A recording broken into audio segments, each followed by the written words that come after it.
What's going on, people?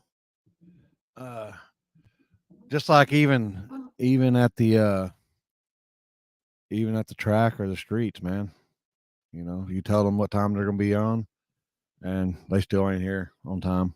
You know, that's the reason why shit goes so long is these drivers can't show up on time, can't do what they're told.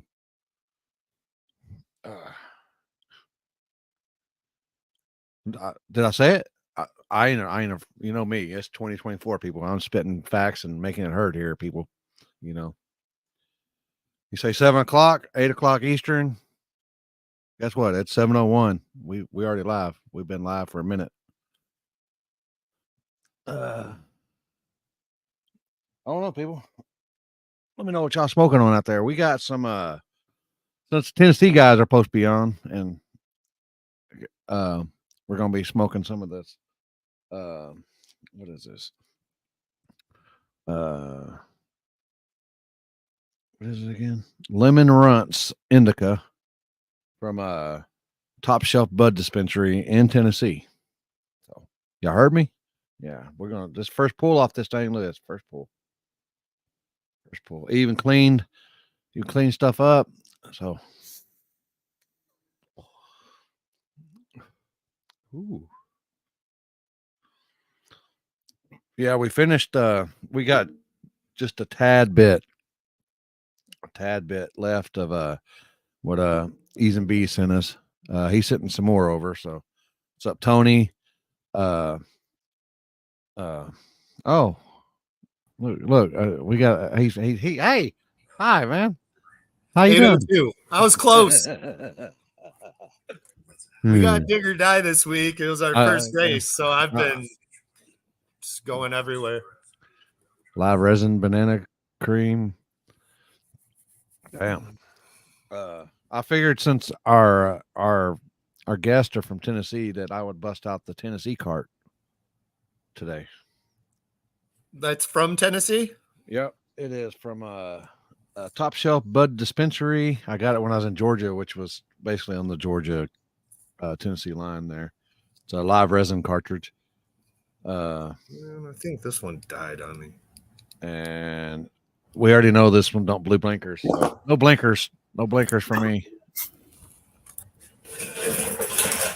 Uh, uh, Big Stank.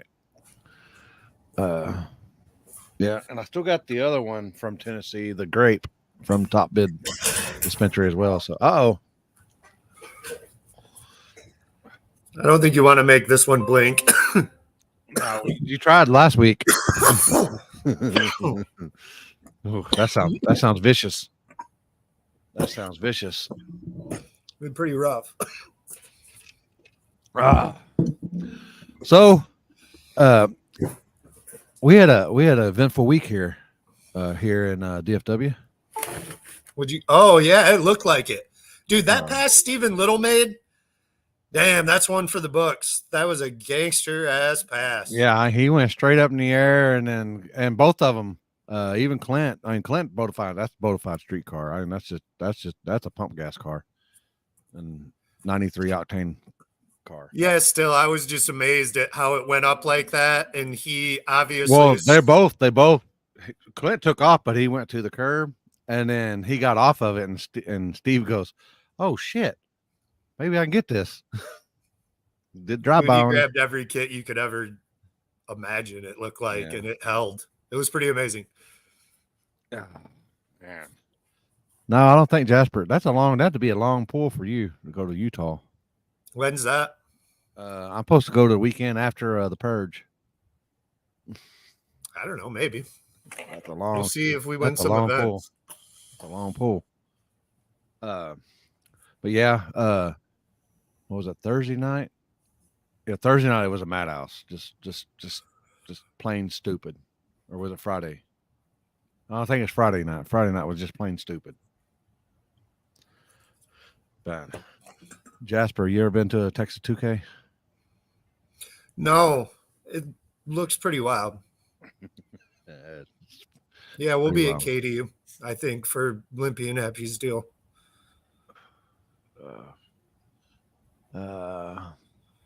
What's up, Brittany? I want to go to Texas 2K once, even though like all I would do is street race. I wouldn't jump in anything that the event had, but yeah, I it's never did. still like a bucket list place to be. I mean, I'm glad I'm glad I didn't go to the track because apparently they got screwed this week, the whole week. They got muddy, blah blah blah. There was no enough parking. I don't know about the not parking, but you know, it's an NHRA sanctioned track, so I'm sure they got enough parking for, you know, 60, 70, 100,000 people. You'd think. Yeah. It was just because it rained here and it was so muddy. People were all upset about, I guess, getting stuck and, you know, all that good stuff. What'd you do this weekend? I had kids all weekend. Me and Glenn were gonna try to get it off Sunday, but it started snowing up here by 5 o'clock. So damn, still snowing? Yeah, it sucks. But we're heading out of state this weekend, so who cares? I seen the R word in the forecast down there or over there, I guess. Really? Here. I was hoping that disappeared. Well, I mean, it's still early, but didn't look too promising. At least I think Friday. Is Sunday rain too? Like, would they possibly finish on Sunday, or do they just cancel? I'm sure they do. I think I read where Corey said they're making a call on Wednesday, but I don't know. Every app you look at is different. You know what I mean? Yeah, I know. That's always crazy.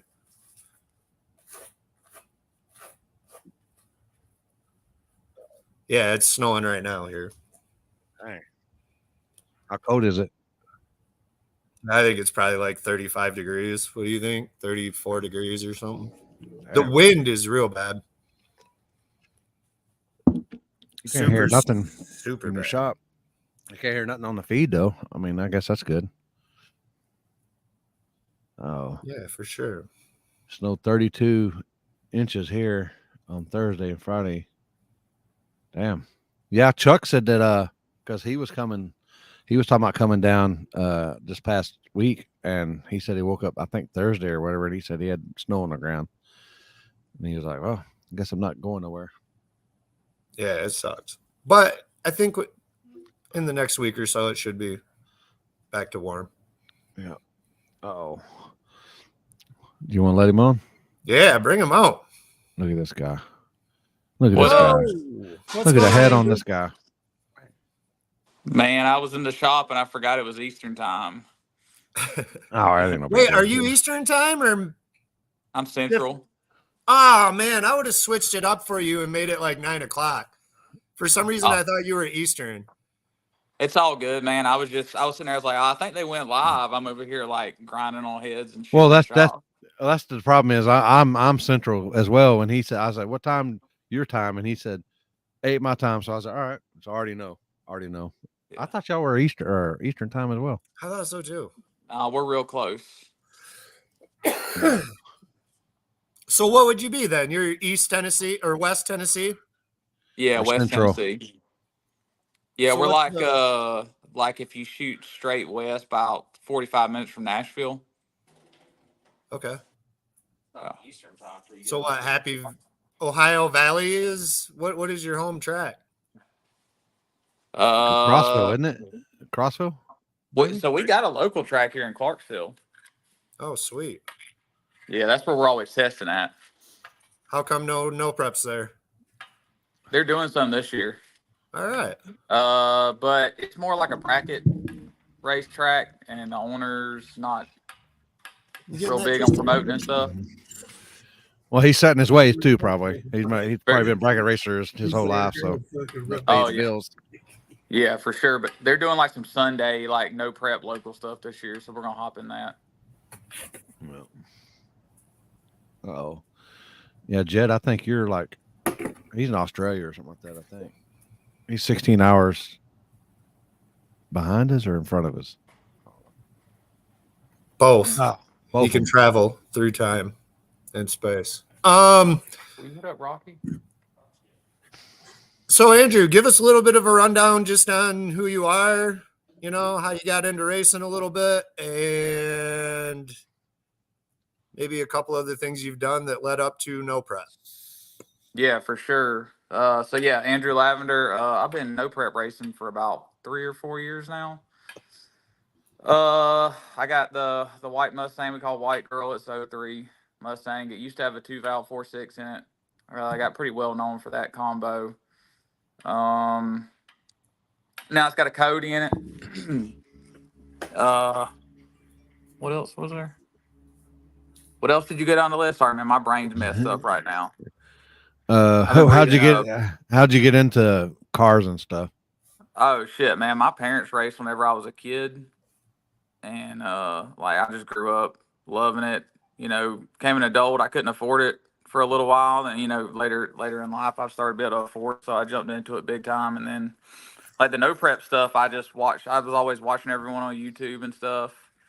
And like the radio stuff, we just couldn't keep up with it. I don't have the budget for it, so just hopped into the No Prep stuff, and we've done pretty good at it. Obviously, not like best in the world or nothing, but we do all right. Well, no, yeah, I mean, y'all making names for yourselves. I was gonna say you guys are winning quite a bit. It looks like Rocky won this weekend. I saw Rory won a race just a couple weeks ago or something, and I think you did too. What was that, 2 weeks ago?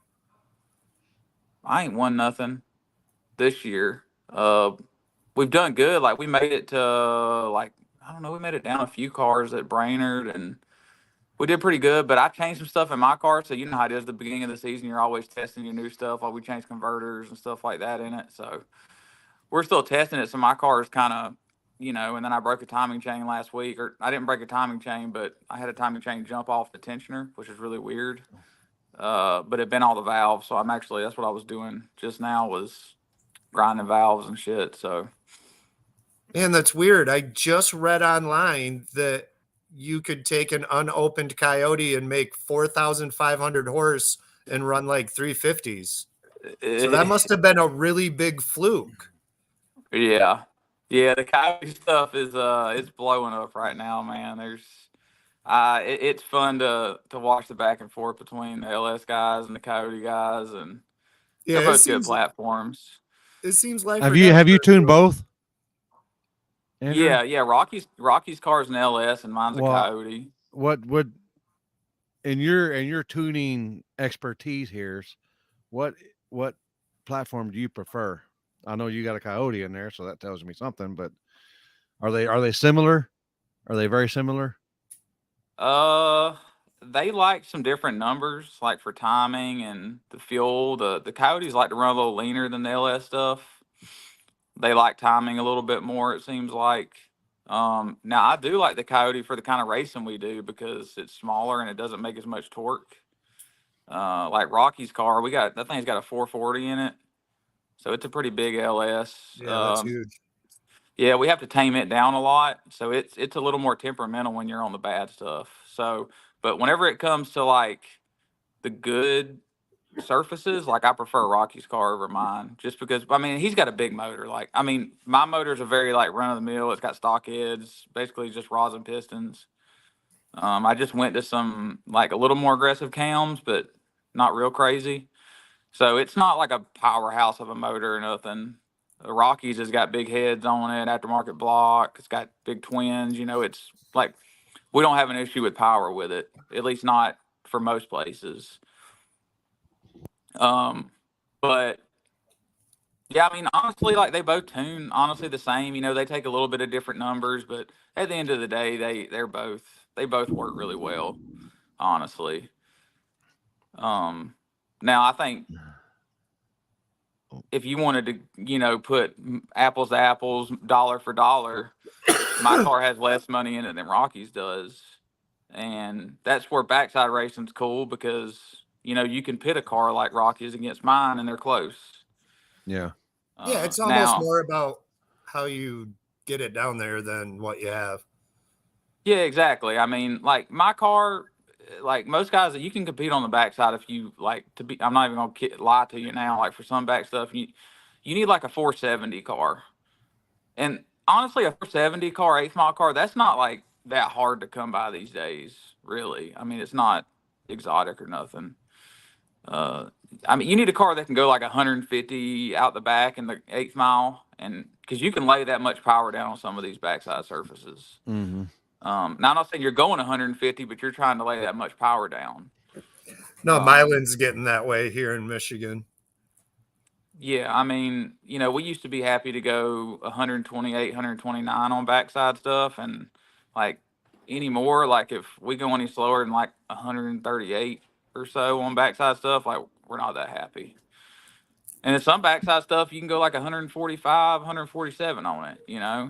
I haven't seen 150 personally from us. I'm sure people have done it, but I mean, I've heard some gangster numbers before. I've actually seen some draggy numbers before, and that was at the I gut too. struggle And because I'm like, holy crap! I mean, I know the gut, the front side, but still, I was like really, really surprised. yeah, like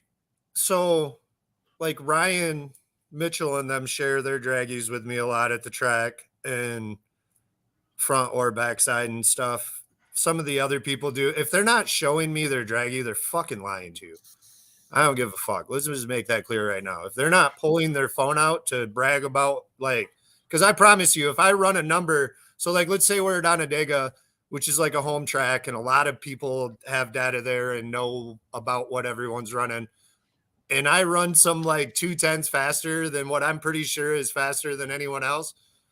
If I'm talking about it and telling it, I'm showing my draggy. Like I'm locking this down. Like, yeah. no bullshit. Look, here's the date, the time. Look at the video. Like, there's no way. So if they're telling you a number, more than likely they're telling you an up or a down a little bit. That's my opinion. I mean, don't get me wrong. You have friends in this. Like, I'm sure Rocky isn't telling Andrew 2/10 off when Andrew's tuning the car or something. So Well, Andrew already knows what he run. correct. So like, I Yeah. mean, don't Oh, get me yeah. wrong. People are sharing for sure, but there's a lot of people out there that I think fib because I've had someone tell me what they ran in a pass that I've ran with them and be like, that's not what my draggy says. And there's no way half a car is 3/10. So, I mean, No I guess way. unless my draggy is broke or theirs is broke or something, but yeah, I don't Well, know. like we've tested the last 2 weeks at our local track, and like I know the draggy can't account for rollout per se when you start talking about Yeah. like when you're in the beams. But my draggy at our local racetrack is consistently about 2 to 3 numbers slow to what the track says I ran. Yeah. My So draggy isn't on point either with the track, but I have like 2 or 3 draggies, one that we bought for the Mini Cooper and one for my car and one that ended up here somehow from who knows, Everett's or Mark's or someone's car. And I've switched them out and I've even like had everybody put their phones in my car and they're always like within 100th of each other. So I yeah, figured that the draggies between each other are pretty solid. So that's how I tell sometimes, like, I feel like, man, that dude, like, why would you tell me that? Are you trying to get me to turn it up? Or are you trying to get, like, what does it matter? well, and I'm not gonna name no names because I'm not gonna start crap or nothing like that. Come But on we now, were, it's 2024. Come on, shit now. yeah, right. Damn, I advertised this as a guy that fucking said what he thought. So maybe I need to go back and like redo that. Edit. Yeah, I do. I do, man. But I'm trying to lay low a little bit here, and you know At what I least the mean here beginning of the lately. year, huh? Yeah, you Beginning had of the the Yeah, year. army on you exactly. there for a second. I know, man. Ugh, golly. Sometimes I just can't. I can't. It's tough, I isn't it? can't. It's tough.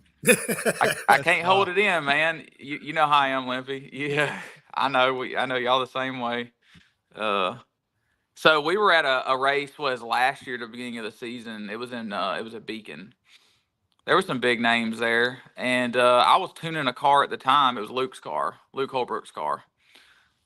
I was tuning Luke's car, and I know how fast he was going, and we were going faster than anyone else there. I know we were, um, and I know what we ran. And then after that race, I hear people saying that they were going 1/10 or 2/10 faster. I'm like, you guys are so full of shit, man. God, y'all are full of it.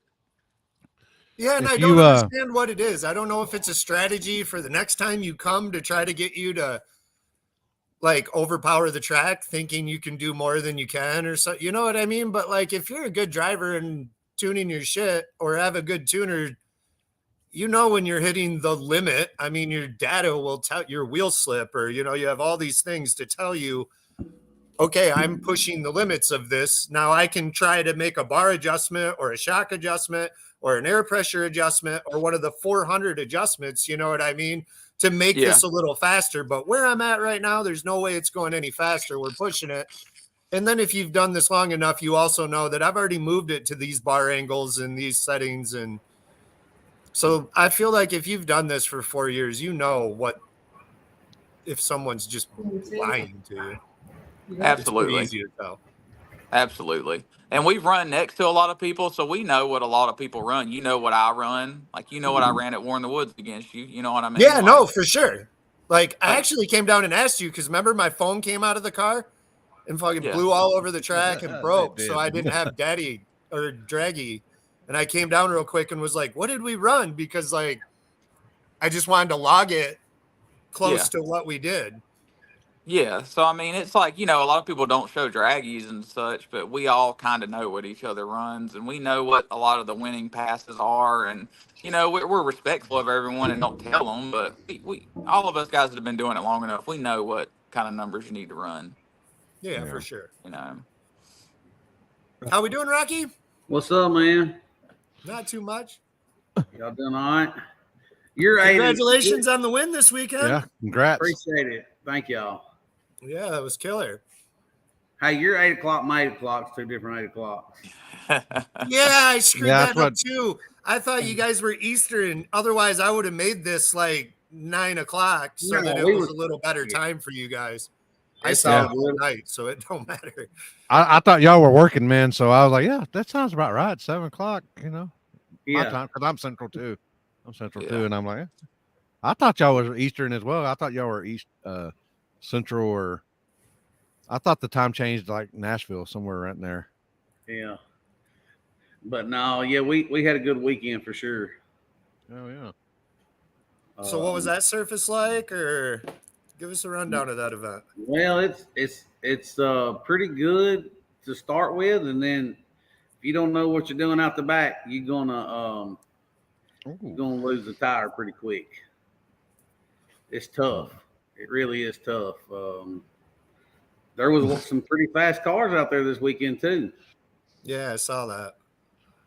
Andrew, Yeah. I lost Andrew this weekend. He had to go on his honeymoon. Uh And then, and then And that was what? That was Justin Lee in the final? yeah, Justin in the final.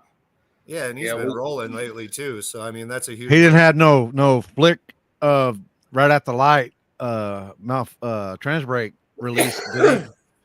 I think I just cut the tree down on that one. Got a little lucky, I guess. You know, he was like, we got down to the other end. He was like, "Did you red light?" I was like, "Dude, I hope not." I was like, "I don't think I did." And he was like, "Dude, you was on the money. I reckon, you know, his crew, they was pretty much on it, you know. Yeah. I want my crew to be on it too." And he was like, "Dude, you just nailed it." And Yeah, Yeah, some of I the love times just like he did Andrew that one time. I mean, it was just a fluke. I mean, I Yeah. thought he even jumped. I mean, I was Oh, like, at Brainerd? dang. Yeah, Oh, I yeah, he thought got he- me at Brainerd, man. I thought he Yeah. jumped, but I looked and it was actually on the slow mo. It was the same frame. So when it's the same frame, and if you're shooting 240 and then you're scrubbing another 240 on top of that, at same frame, that's a lucky guess. That's what that Yeah, is. it is. Yeah. Yep. And I guess that's pretty much what I done too, because you can see Yep. the trench brake lights go out. Thank and God then for that delay. Yeah. comes on. Yeah, for sure. He said his was I don't think he said he goes I never let go of the button. He goes, I think it just let go. And I I'll was let like, well, you let guys go in at on right this after the sweet right time. secret. He was I nervous do? next to that white car. That's what it was. We'll get him fired up. Oh, shit. The trick is not hooking the trans brake to your lights. Yeah. Oh, you guys all stab the brake, don't you? I don't even touch the brake in mine just because it never rolls. It's probably because it's like 8,000 pounds, but Yeah, Yeah. Rocky. Yeah, your lights come on. Mine aren't wired that way no more. Mine aren't on the trans brake button anymore. Mine's getting changed. Yeah. Well, that's like Rocky grabbed the trans brake at the end of the track at Brainerd. Yeah, we seen it on there. Yeah. I was trying to reach down and grab the parachutes, and yeah, I seen the light. Oh, wow. It restarted the timing retard, and the car had like negative 10 degrees in it at 30 pounds of boost. That motherfucker shot flames and everything. Yeah. Was it at Yeah. the end? Because at the end there, I could barely even see the finish line. Yeah, it was at the end. there. God, Yeah, it dang. was. Yes, it was. Damn. Hey, we were dumb too. We were wanting to run it, man. Yeah, I mean, I felt Well, like we'd already been through the worst part of it. I asked Matt. I said, can you see down there? He goes, I can see if it's a close one.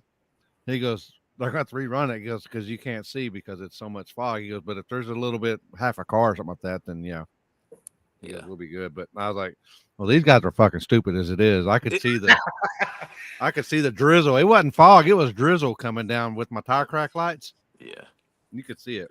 It was bad. Our crew's clothes was wet, like damp from that night. Oh yeah. I mean, I was just sitting there and I was like, surely they're not running. And I hear them. I was like, oh shit. I guess they are. Yeah, we was in the staging lanes. I don't know. It was a pride thing at that point because I was like, I ain't gonna be the one to say no. Me neither. I was like, I ain't done. doing it. I'm like, if they're ready to go, I'm ready to go. Nick didn't want to go. I can already tell you that. He would come up there, was looking around, and he was like, he didn't like it. I mean, he's had a couple of wrecks before, so yeah. After going back and looking, it probably was better that we called it. I know y'all some gangsters and shit, and y'all got some but god dang, man. Y'all's old ladies must ride in the back because y'all balls ride shotgun. We're just dumb. Yeah. Oh, yeah, it's kind of crazy. But when you got money on the line like that, I'm pretty cool. But once I let go of that button, I'm focused. I ain't thinking about nothing but getting there first. That's kind of crazy, but I forget all the crazy stuff that I'm doing at that point. Yeah, we're gonna try and come to Dig or Die.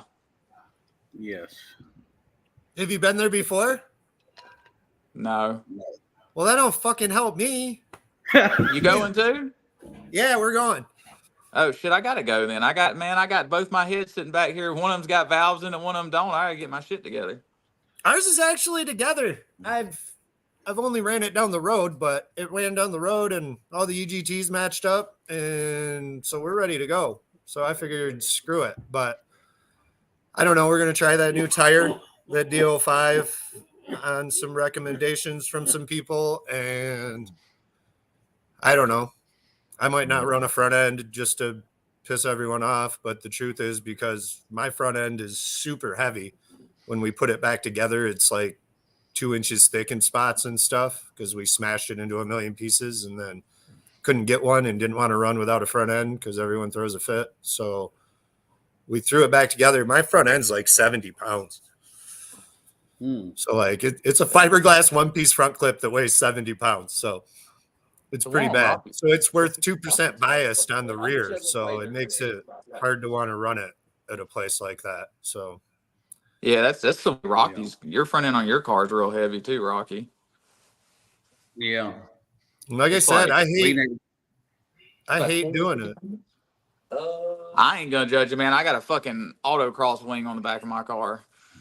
Yeah, let's talk about that. Yeah, let's talk about that. Yeah. Did y'all see? Are both you sponsored by that company? Rocky got sponsored. I just bought it straight up. I should have talked to him, but I'm just. Yeah, he should have talked to him. I talked to him. Well, either way, shout them out. They're your guys. Nine Lives Racing. Yep. All right. So anyone wondering, you can get one there. They custom make them. Yeah, you can have them custom made, however wide you want, where you want the mounts put at, everything. I think Stephen Little runs one too. Yes. Yeah, I just saw that. Yep. They're testing them, I imagine, like wind tunnel wise, or what are they doing to like decide the pitch or the angle that you need for this much at this speed? Yeah, they Which I have like imagine.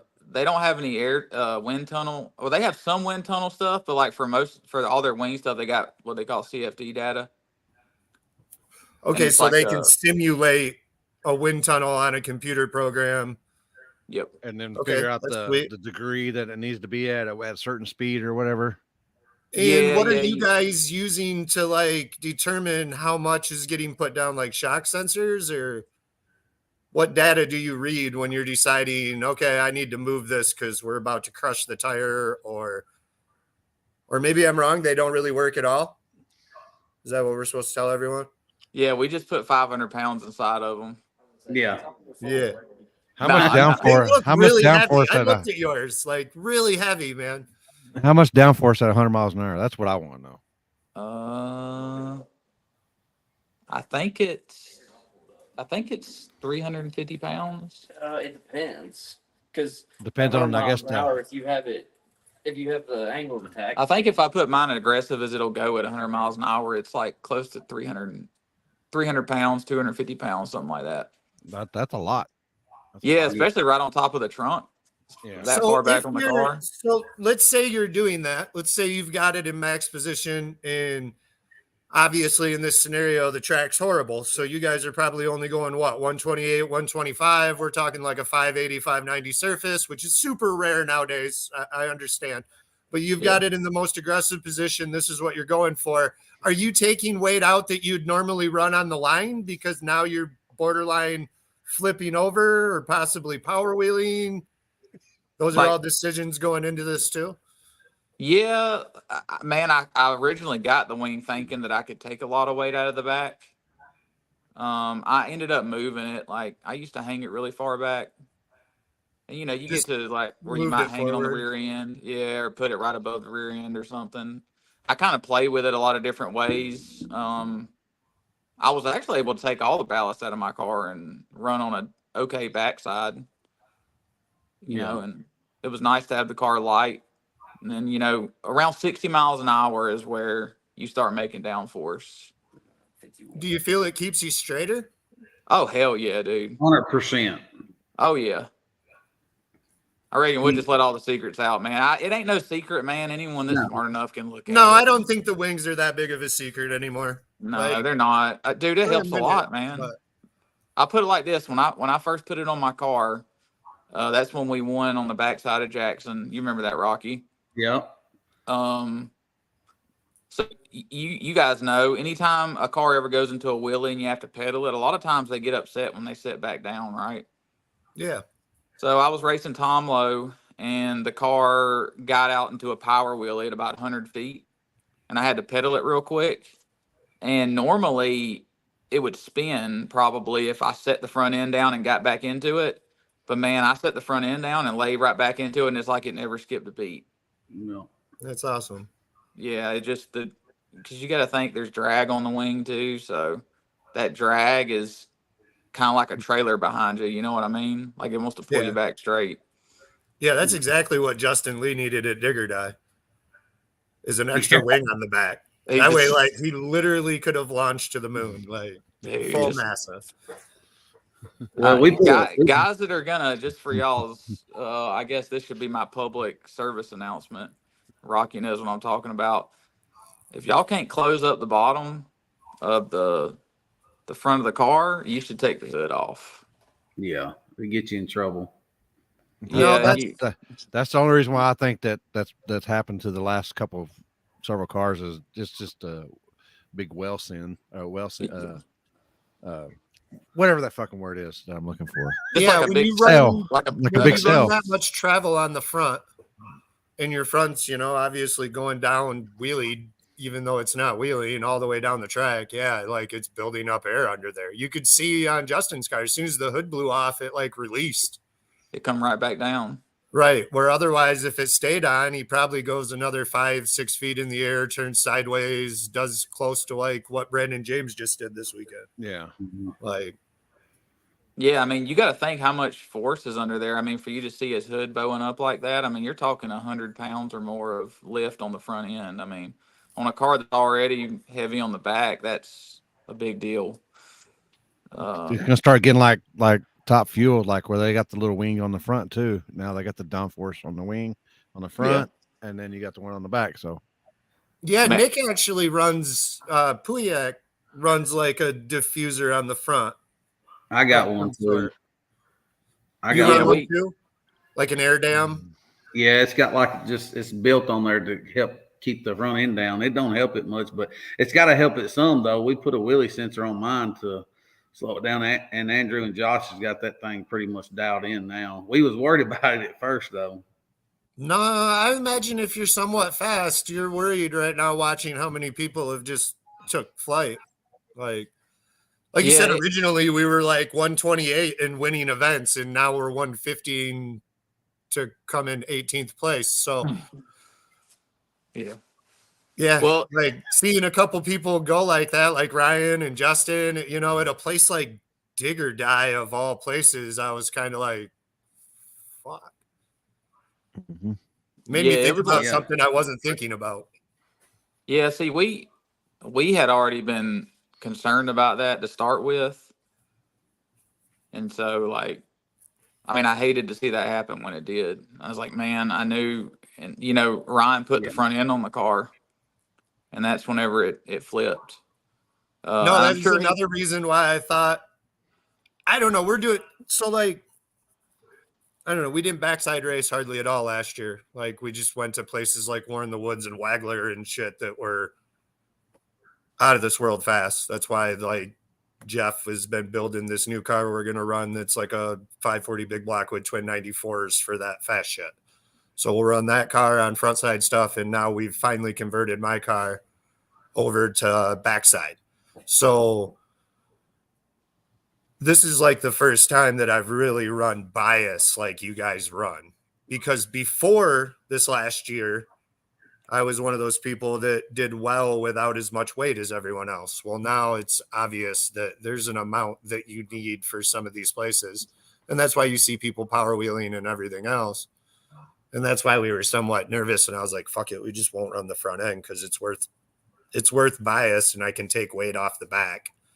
And then that way we can just not worry about flipping over. But yeah, that front end for you is probably like 1.5% on bias, probably, if not more. 2%.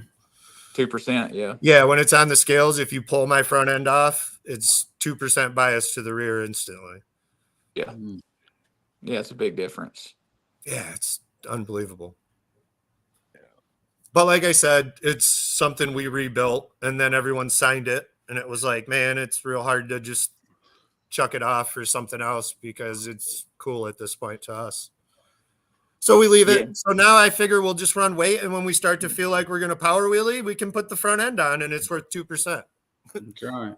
Yeah, you can do that, or you can move the weight, move it forward some. I'm a big fan of keeping the weight in the car and not changing it during the race, and I'll move it around. If you watch closely, people move their stuff around. It's just, man, I guess I could letting out like secrets per se, but it's kind of like a recipe, man. You can give Yeah, it's everyone still like you got to figure out every car's different. And on top of that, like we're not telling when I decide to move this weight to this spot to that spot. And I mean, Yeah. I feel like that's self-explanatory in itself, like what I'm doing here. I'm either trying to help the car transfer a little more while keeping this amount of weight on the rear tire, or I'm trying to not transfer it as much while keeping the weight on the tire for some other spot down the track. Yeah, man, there's so many different ways to skin that cat too. So I mean, you could limit your front end travel in that situation. You could tighten your front end up and keep the crank lower for longer. It's Yeah, so many there's different so much to it. variables. Yeah, like we didn't even talk about crank centerline or any of that. So Yeah. and all of it's our own theories on top of it. That's And right. then add in how retarded at least I am. And then there you go. Yeah. Yeah. Well, my car, we couldn't even when we started testing it when we brought it out, you couldn't even really drive it. At one point, I didn't know if We was even going to drive it back to the trailer, but we put the wing on and helped it a lot just driving. Yeah. Yeah, I remember it was pretty scary. That thing we want to switch lanes at like the 330. Yeah. It was terrible. Well, and it was an old big tire car too, so it had like no front end travel. Yes. And so I mean, hell, I think it still went like 590s on the backside with big tire front end travel on it. Yeah. We were just gutting that thing to get it to go down the racetrack. Yeah, it didn't have no power in it. No. It's stupid, man. And we learn stuff. We learn stuff all the time. We try different stuff. You know, Andrew, I think he don't sleep at night. He just does a bunch of research all the time. And then calls me the next day and I'm like, sounds good, let's do it. I don't know what the hell he's talking about sometimes. That's what I do the same shit. And like with your wings, something I always thought would be cool would be running like a oh god. Yeah, like an actuator. Like a pneumatic shaft or something that controlled your wing based off your shock sensor data. So that way you could pitch the wing in the middle of a run if you feel it's putting too much pressure on the tire, and that way it takes some off of the back, or even possibly like lift it if you needed to in a scenario or something. Yeah, if I had the budget, man, I'd probably buy like one of those stupid expensive like carbon fiber ones. Because you can go look up the CFD on those, and those things will make. Because the bigger like they call it the cord on the wing, but basically the bigger you make it, the more downforce it can make. But I mean, those carbon fiber wings with dual elements and stuff on them, you can make like at 100 miles an hour, you can make like 800 pounds of downforce. So I mean, you put an actuator on something like that where you can control it, and you could really get somewhere with it. Yeah, you're gonna be deadly. 689. It's coming. 689 pounds. Yeah, Oh, I'm sure it is. It's I'm coming. sure. The dual element. Well, I'll tell you. Did you guys see what Big Chief had for sale like a couple weeks ago? No.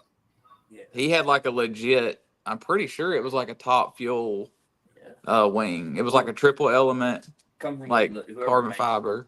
Yeah, it was a big boy wing. That thing makes. I don't know. Those top fuel cars make something stupid. I think towards the top end, they're like 5,000 pounds of downforce or something. Yeah, they're moving 300. Yeah, they're going 300 miles an hour too. But have you seen Patch's new car in their wing? Yeah. Goes. Yeah. Supposedly goes through the window, through the floor, right to the top of the rear end. Yeah, it makes sense. So you put all the weight on the tire and not affect the chassis. Yeah, it keeps it from trying to like do the teeter-totter effect as much. Yeah, exactly. Yeah, and I imagine there's a point where you crush the tire or something too. You know, like it's still a balance act. Yeah, for sure. And I mean, you when it is connected to the rear end, like the faster you go, you can keep it aggressive. I don't know if I assume you could crush a tire, but we haven't done it. We haven't seen a point like I don't run a laser sensor on our rear ends or nothing to see if we're crushing the tire, but I mean, I run them as aggressive as I can. Like Rocky's car picks the front tires up around the finish line. Yeah. And, I've seen it. Yeah, it's stupid. It did it at the pad too. Yeah. I think, but the wheelie sensor caught it out there though, right? The hood was on it at the pad, and we were like, we need to take the hood off of it. Yeah. And that helped a ton? Oh, yeah. Yeah, it helped a lot. Just all the wind getting caught underneath there. 2%. Yeah. But yeah, I think it's smart how they did that, because the faster you go, you ain't got to worry about wheeling on the other end. And I don't know how well that wing works they have, but they're smart, and I imagine it probably works pretty good. Yeah. And so, you know, they're putting 500 pounds on it at the finish line, but it ain't making the car want to wheelie. So yeah, math wasn't my favorite subject. Calculator. It took a lot of time to figure a lot of that out, though. You know that, Andrew. It took a lot of testing. Both cars. No, like I said, I'm sure every car's different, and everyone you put on, it's like anything. The more you test, the better you are. So, like, I'm sure yours is different than Rocky's because the geometry of the car, correct?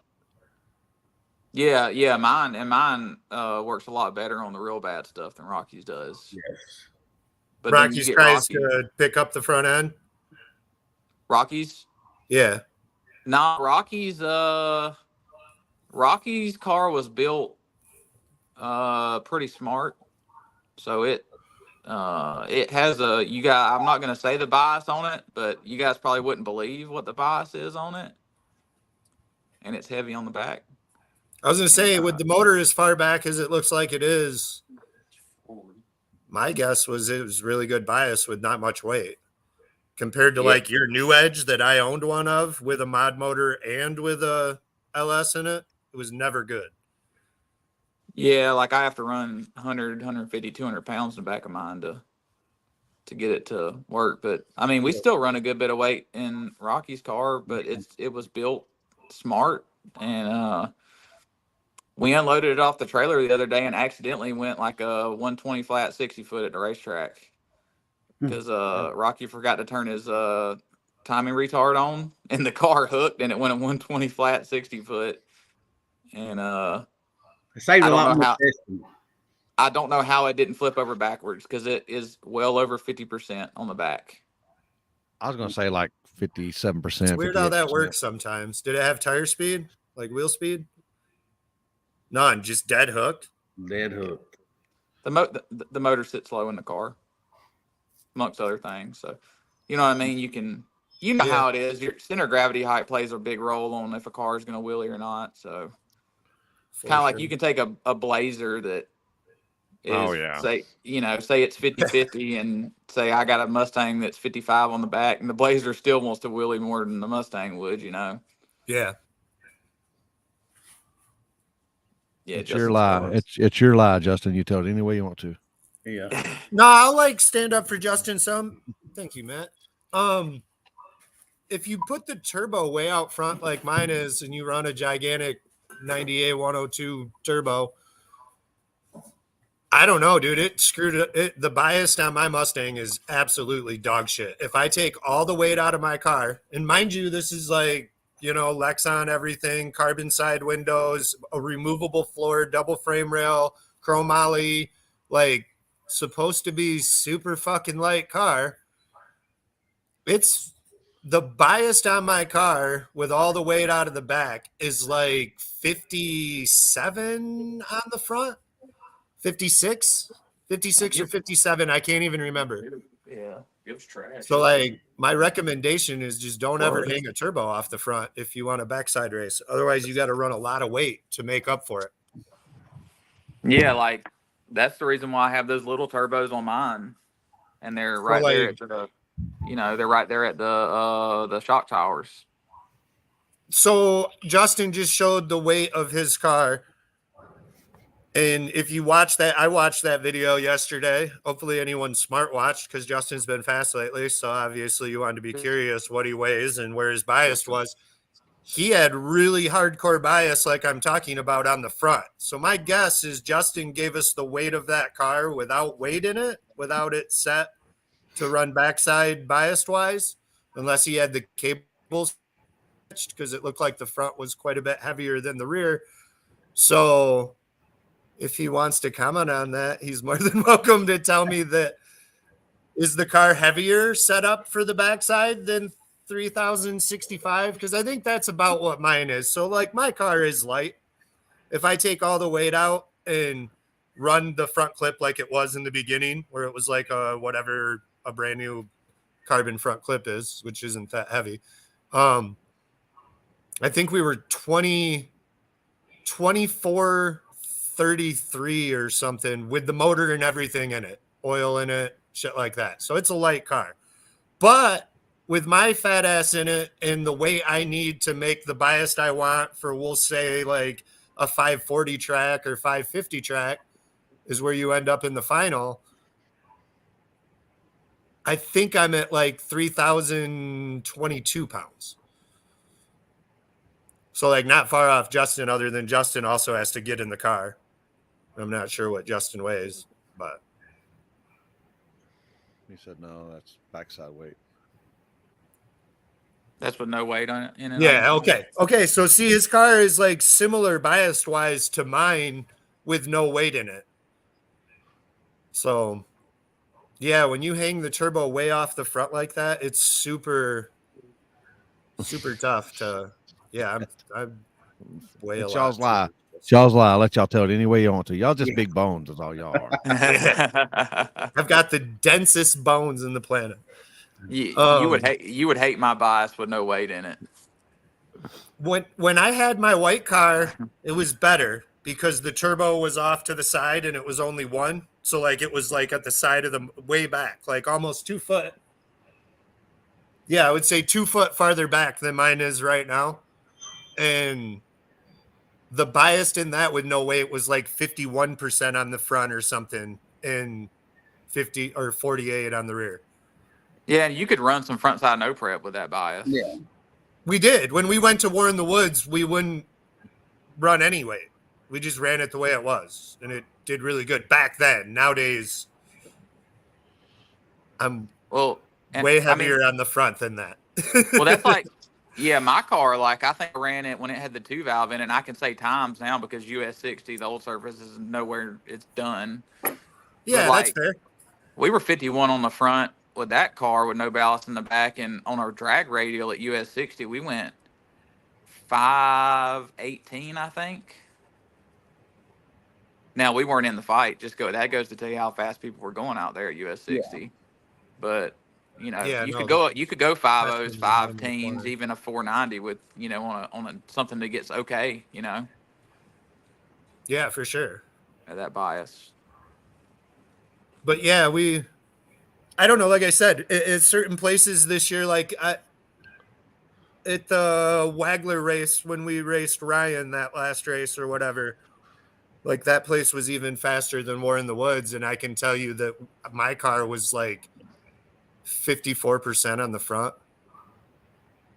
I'm not positive, but I've got a good guesstimation based off how much I took out the rear and like right around 54%. But like I said, some of these places, like that's what I would run at Cincy Street Nights. Because that place is like, holy shit, not really no prep. Yeah, you need a lot of power to keep up. Yeah, and that's like I said, that's why we built that big block, because like this little LS is super built. Like it's all dart and billet and Frankenstein's baddest set of heads and forced inductions 102 or whatever. So like it's definitely not I think we got a video of that. I think we got a video of that race between you and Ryan. Let's see.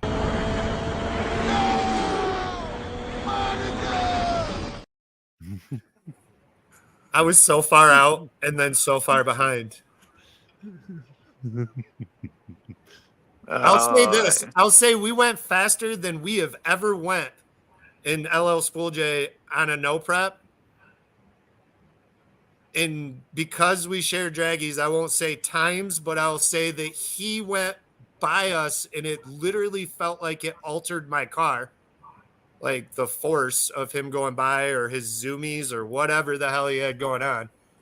And we lost by like 3 cars, 2.5 cars, 2 3/4. And we were out 2 cars because I pulled a Rocky and guessed the light, like by a frame.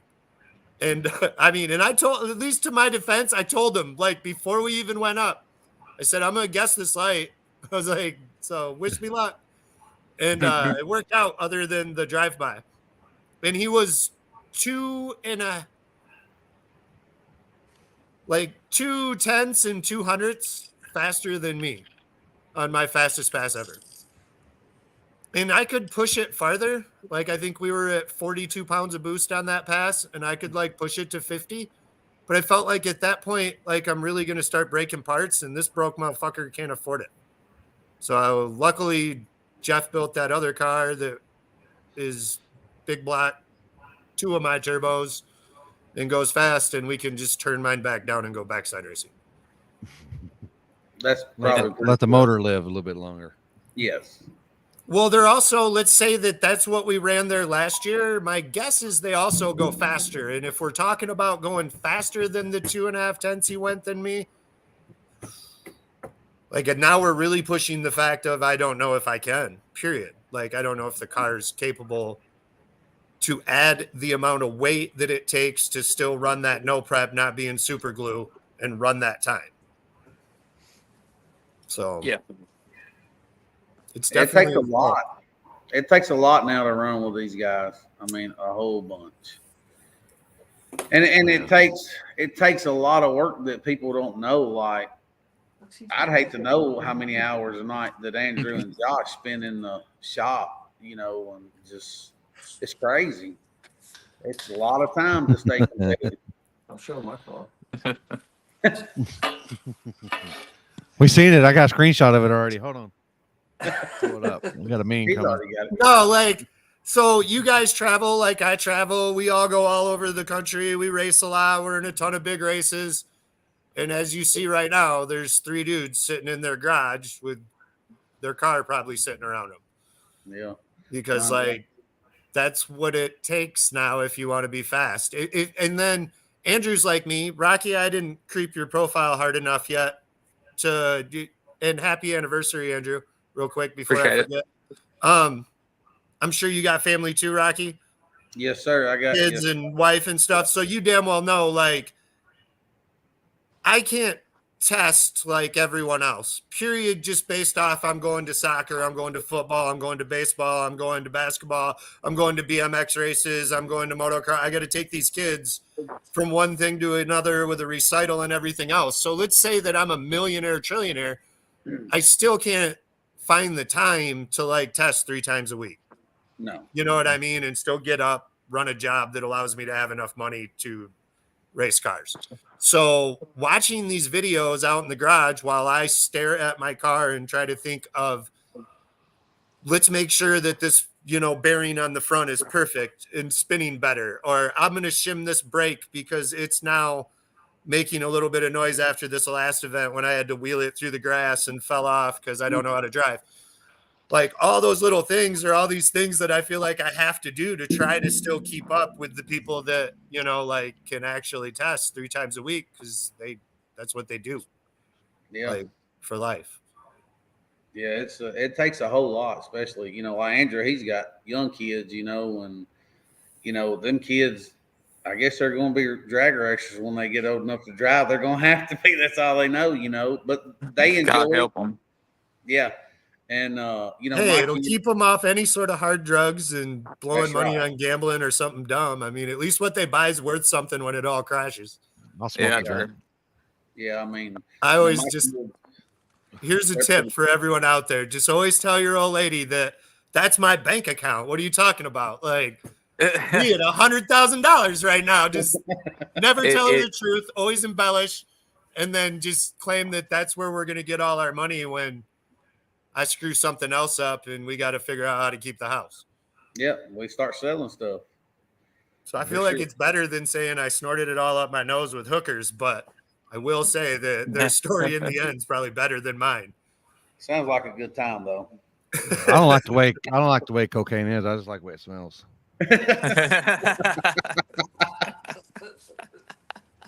Oh, that's pretty good.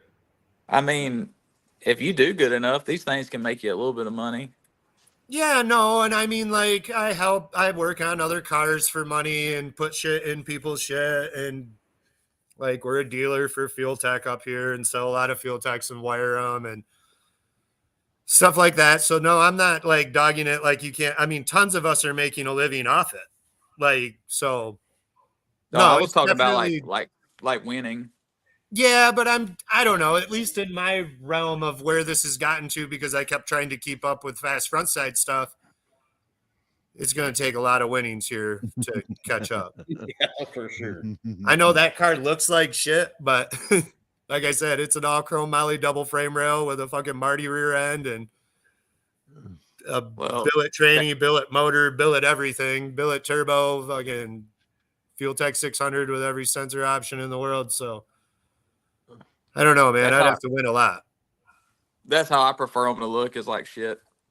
The reason I like it, I mean, this other car we built is like That's beautiful. fucking flawless. Like See, there I ain't a got- dent on it. It was an unbelievably clean 1979, which is cool too, and it's all steel, all glass for the record, with a dash and power windows and door panels. And so I figured that'll really piss people off when they want to like complain. But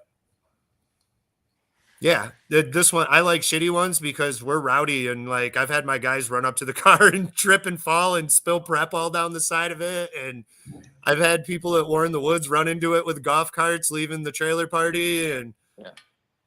I missed the turnoff road at War in the Woods because the guy I was racing turned off early. So I figured, whoa, I'm like running out of spot, because the lighting's crazy there, and drove right into the ditch. So now the front end's all Frankenstein with like zip ties holding it together.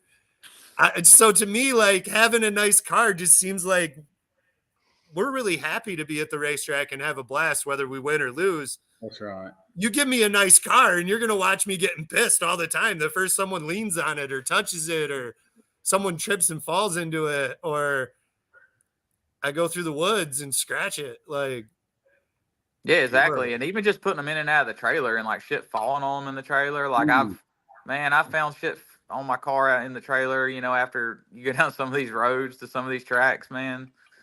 I gave up on having a nice car a long time ago. Yeah. As long as it works. I tell everyone, black doors matter. Yep. I need to rip that wrap off them things, man. My buddy wrapped them for me, and dude, if you ever look out, like they're bubbled up everywhere. Oh, dude. So you'll love this. My doors I got, and I had them all painted white, so the whole car matched, right? But I had run the black. How'd this work? So I had the black doors, and I had like that black front end when I went to that like pro mod looking front end. So I got it painted and painted it all white. I went to the first event, and Josh Robinson and like 4 other people were like, I still thought it looked better with the black doors. And I was like, what, dude? Like, yeah, right. This thing's dope. It's all white. It's looking clean. Like, this is sweet. And then I got home, and Noah, which was really young, because this is like 5 years ago back then. So he was like 6 years old or something. He took every single white Hot Wheel he had in his white RC car and had like permanent markered all the doors black. And I was like, dude.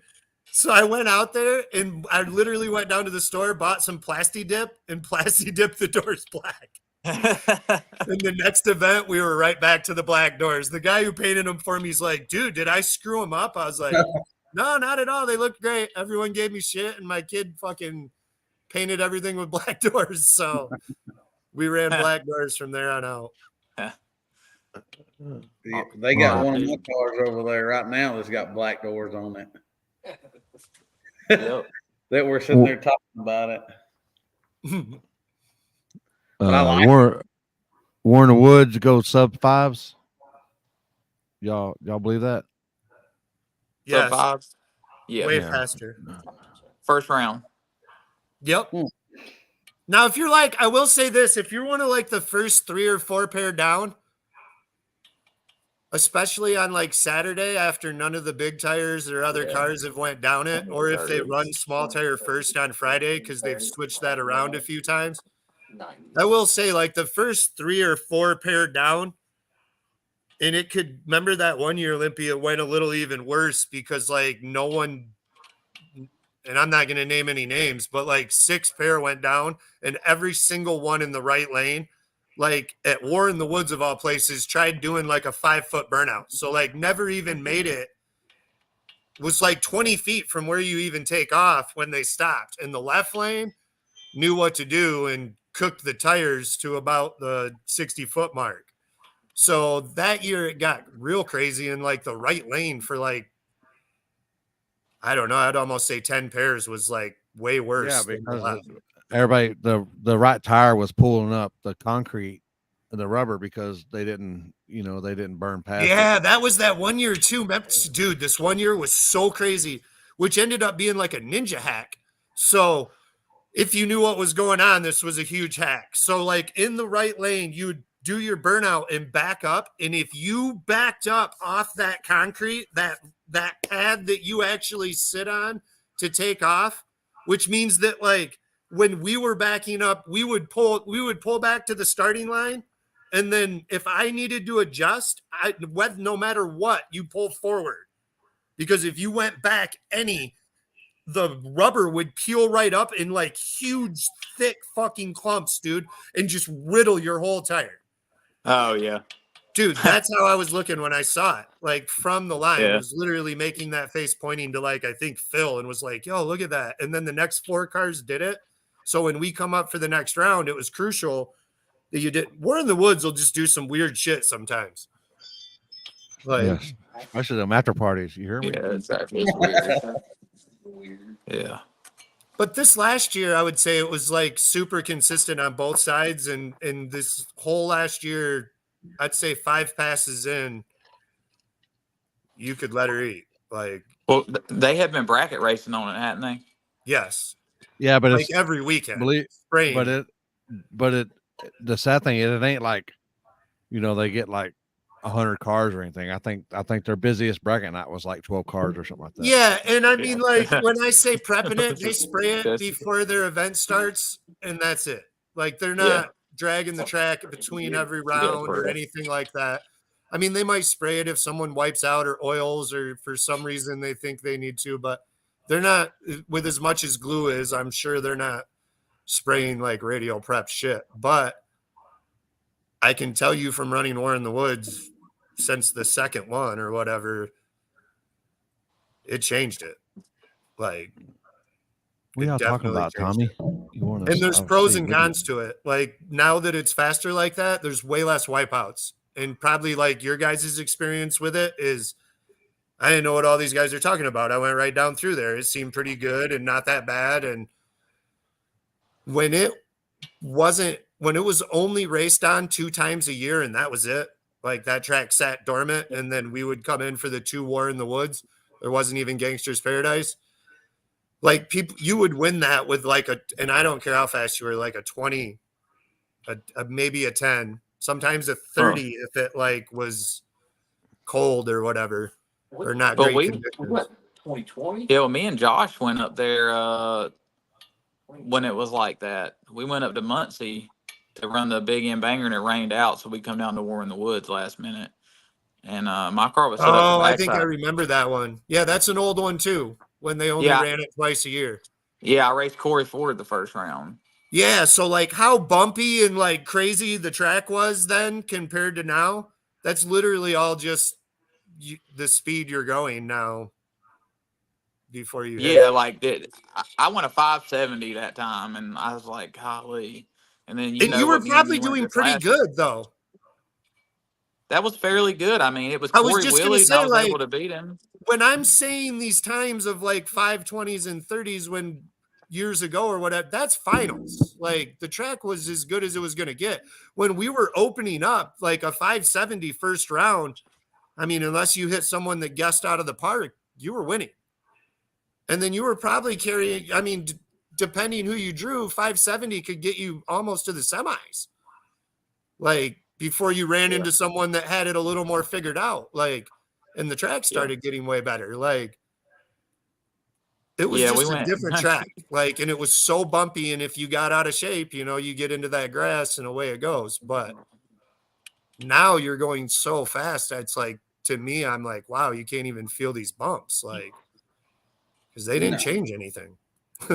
No, we didn't feel nothing, man. It was a smooth pass that pass me and you made, and like that was just gravy, like driving right down through there. You know what I mean? Like I had no issues. I didn't feel like at any point I was like, oh, like it used to be like, wow, every single pass, like even to like, it used to be the only place that I practiced grabbing my parachute before my run. Like every run, I would be like, all right, I feel good about that. I don't know if he is or not. Because like it was just so wild to go down through there that fast because it was if he scrapes it, it'll be good after first round.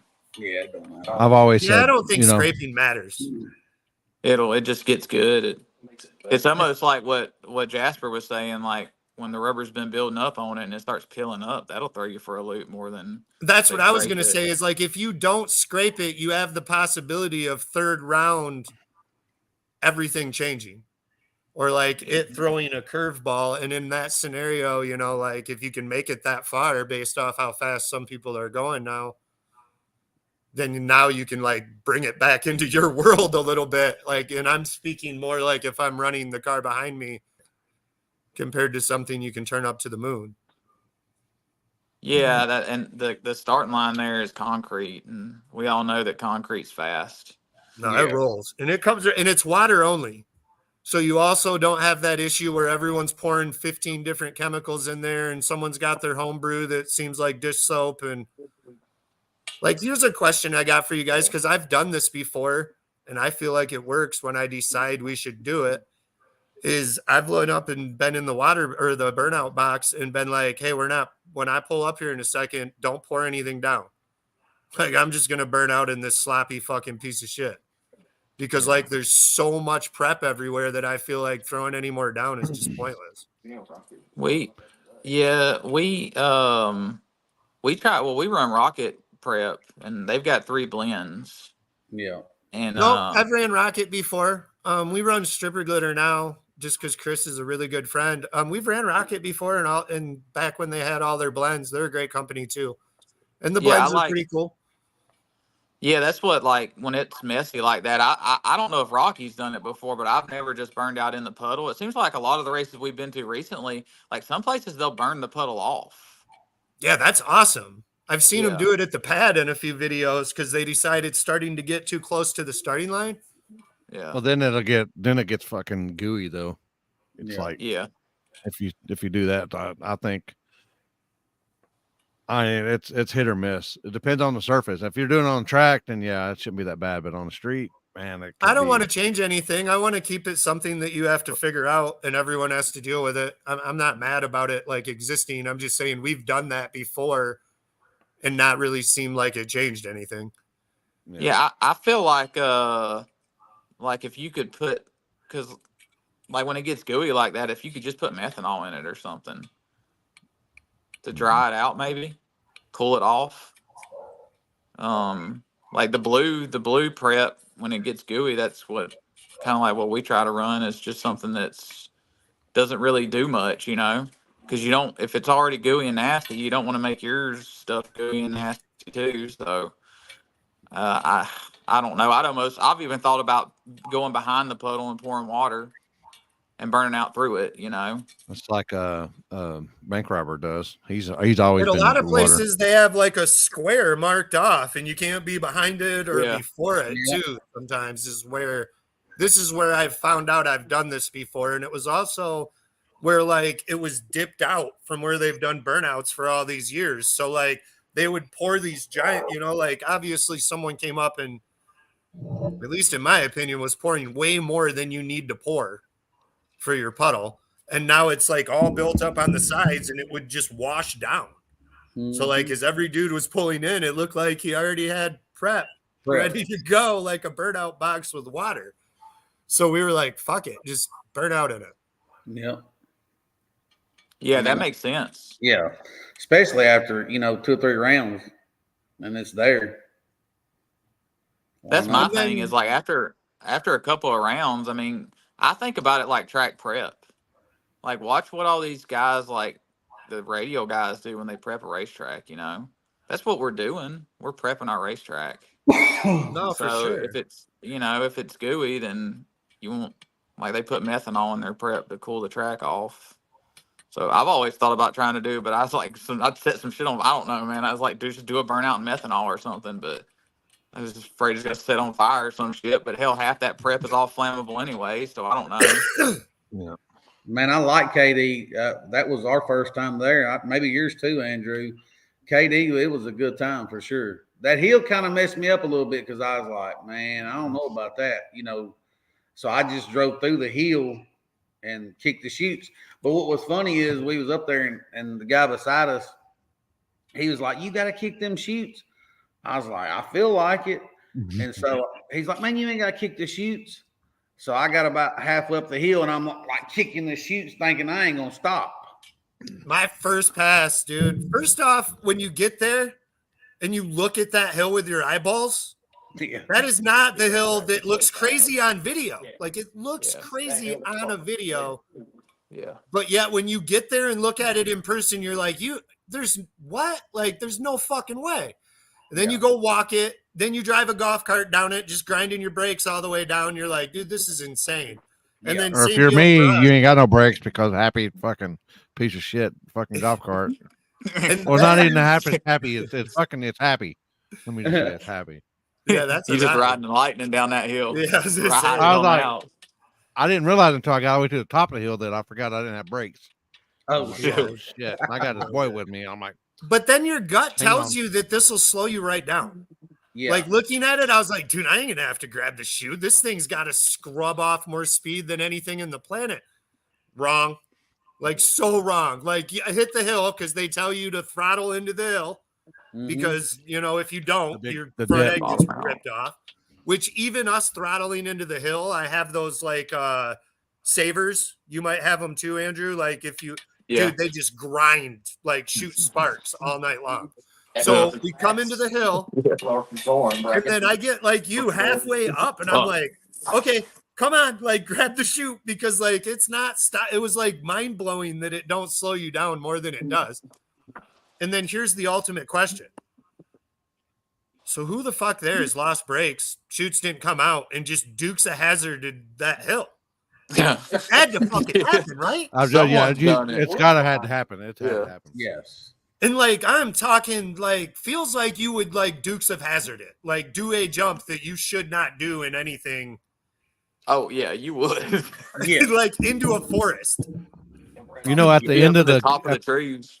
at the end of the gut, there's a little round deal that goes around, and if you don't make that, it's kind of like it's an embankment kind of deal, but I think it was shit. I think it's like 60 or 100 feet, or maybe a couple hundred feet to the railroad tracks. There's railroad tracks back there, and then on the other side of that there's a lake.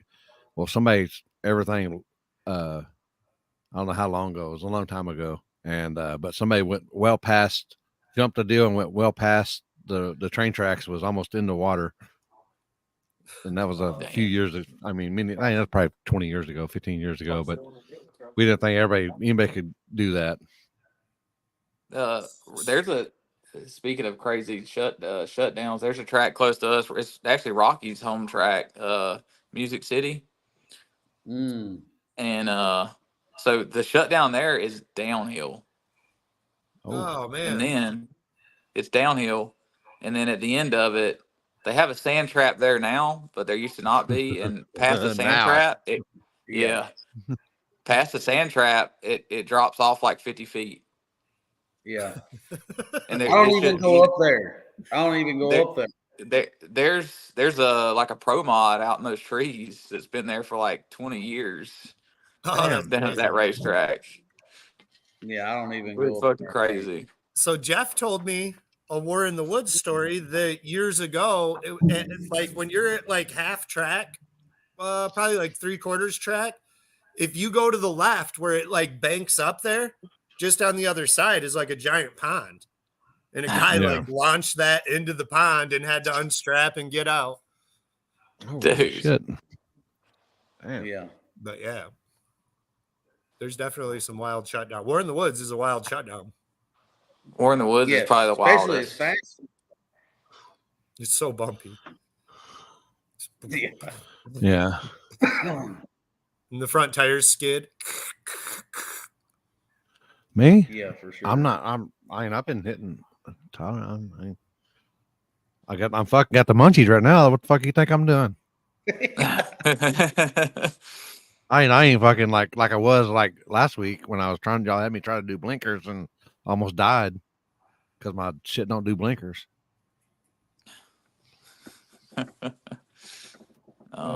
So what are some big events this year that you plan on going to? Well, hopefully we go to Dig or Die this weekend if Rocky can get off work. Yeah. And then what do we got? Post up your boss's number. I'm sure we can get everyone on here watching to like message him on your behalf and probably get you fired. then you can definitely go. Then I can Yeah. go. Yeah. For And then I sure. definitely need to win. Yeah. No. I think we're going to one of Olympia's big races somewhere, Oklahoma. Is it Oklahoma or somewhere? Hartshorn? Where? Hartshorn? On the street. I think so. Yeah, that's an amazing event. Is that I think H-Town we're- Throwdown? Yep, H-Town Throwdown, Yeah. Clash on the Concrete. What's the other one? Halloween. They only do two. They're only doing two now. Oh, two now. Yeah. Yeah, I want to come up there and do that one for sure. That looks like a good time. That's a pretty good time. Especially it helps the city out too. You know, the city puts it on for, let's just put it Yeah, on. and I everything. really want to do that. Well, they have really good food there too, and all the people are super nice. Like the town is so pumped you're there. It's I wild. hope, Andrew, Like, you got it on your schedule, Andrew? I think we got it on there, don't we? Yeah, it's on there. Yeah. We got Throwdown's on there. Yeah, we got it on there. Yeah. So We're trying that's to a get good out one. some I more like this it. year. Yeah, I thought I don't know if we're going back to KD this year or not. Yeah, no, I don't think so. Man, KD's a rough track. KD is the roughest track I've probably ever seen. Dude, it's like an old country road, man. Like that's Yeah. been repaved like 3 times. Onondega's awesome like that too. Oh, see, I've never been to Onondaga. There's no hill, but it's pretty bumpy. Yeah. But it's cool because it's a front side that, like, you don't need a pro mod to win. And like, really, like, in my honest opinion, the stiffer cars have to be really, really, really on their shit. Like, because like I said, it's real bumpy and you go fairly fast, but like it's slower. It's quite a bit slower than we're in the woods. Yeah, that's pretty cool. Levels Yeah. the playing field. It's some. almost similar to KD. It's pretty much the same run down the track as KD. Does anyone know what the track record is on a small tire at KD? I'd be interested to know what it is. I guess it ain't no timing system, so no one probably cares anyways. James says 530s at KD and you're in the money. Yeah. Yeah, you're in the money at 530s at KD. That's what my brain is telling me right now is that you probably won with a 530. We went pretty fast there. Yeah, we went pretty fast. I think No, like it's got a great starting line. we heard the transmission there. Yeah, And we then- did. We heard the transmission and it took us, it finally showed itself, but we knew we had some problems somewhere at the next race. Well, we slowed down a few numbers and then it finally showed itself. And then when we put the new transmission in, everything that Andrew did, he had to change it all. Remember, we picked up so much power with that new transmission. Oh, yeah, Like- we had been tuning for a slipping transmission. I mean, it wasn't Yeah. slipping much, but it was slipping. No, but it hurt it a bunch though. Yeah. And Well, so yeah, as and soon it as- probably was super inconsistent. yeah.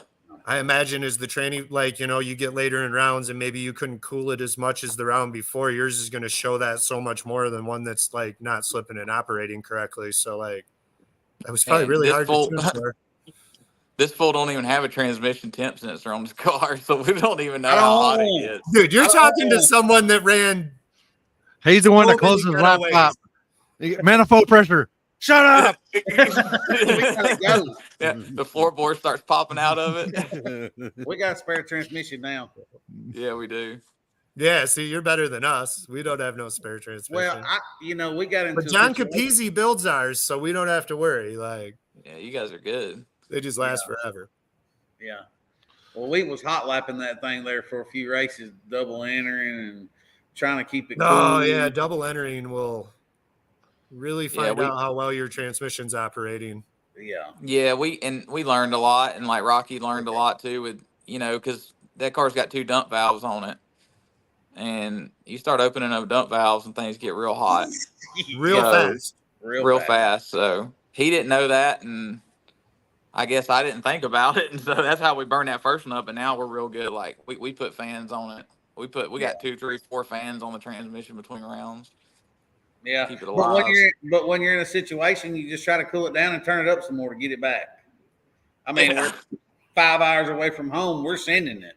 No, we're Get the our- same way. I will tell you something that's amazing. And I don't know what fluid do you guys run? The I don't know tractor, what. I don't know what. it's like a hydraulic tractor transmission fluid. So like I ran everything. I ran hydraulic oil, I ran compressor oil, I ran like I'm not going to say any names to try to hurt anyone, but every single brand that makes training fluid for race cars out there. And I could go like about 10 passes realistically because I was running dump valves and stuff. And the transmission fluid would smell so fucking bad, dude. I'd have to change it. So Mhm. then I switched to this lat fluid by like Proline. Heard of it? Yep, that's badass. It's so expensive, but like you can even ask Capizzi. I made 320 passes on my training, never changed the fluid, and one of the worst dudes getting stuck, not ever by Limpy, but because I end up, or Chuck. I don't want to call out any flaggers, but I've been hung out for so long on some people's lights that don't know what the fuck they're doing, especially like when we're street racing. So in those 320 passes, like I abused the living dog shit out of this transmission. And when he pulled it apart, he's like, dude, I wouldn't even have pulled this apart if I knew this is what was inside it. Wow. Like, and it stays so much more consistent, even if my trans is at like 190, 200 compared to like 150, 140.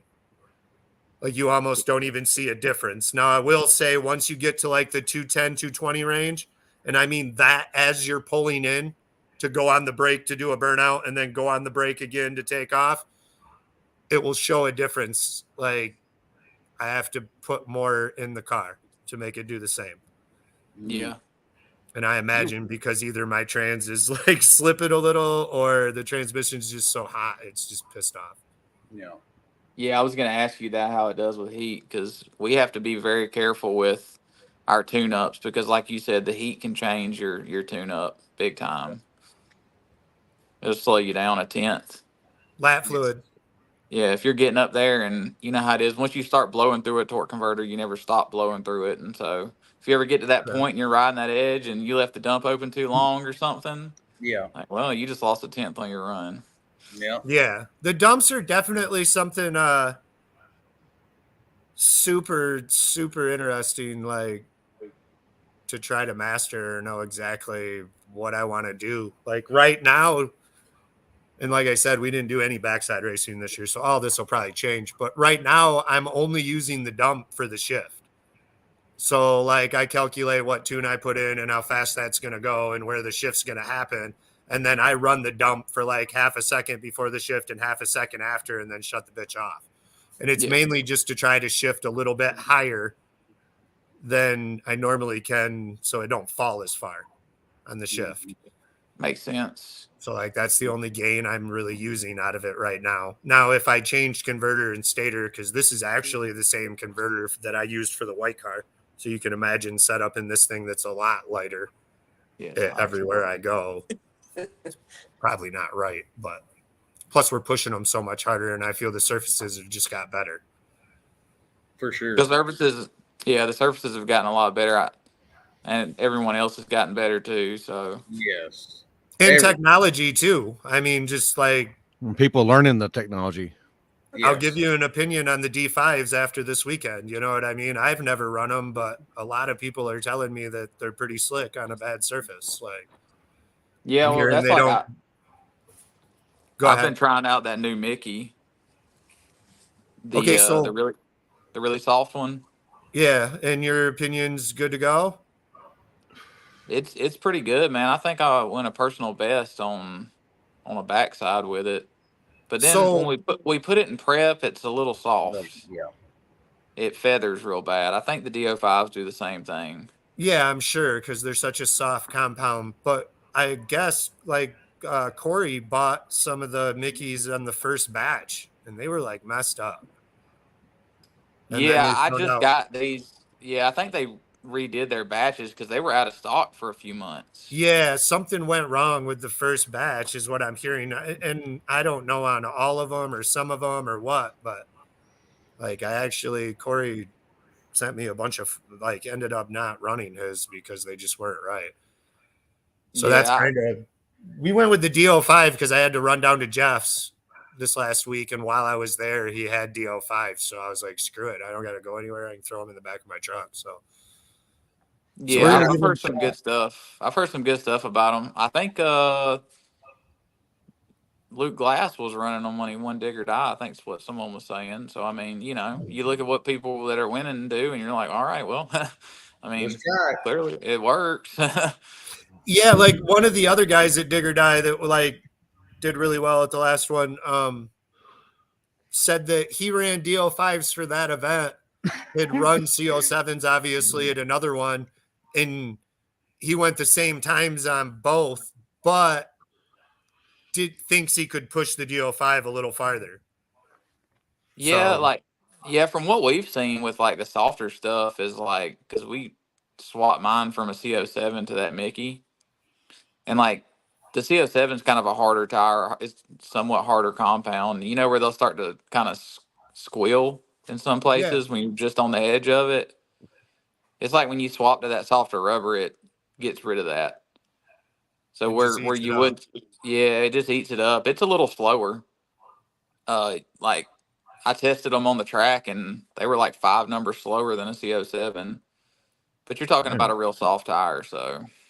Yeah, like everything I've heard is, do you want a really, really, really, really shitty surface or don't run them? And then a couple people said you don't get as many runs out of them, but.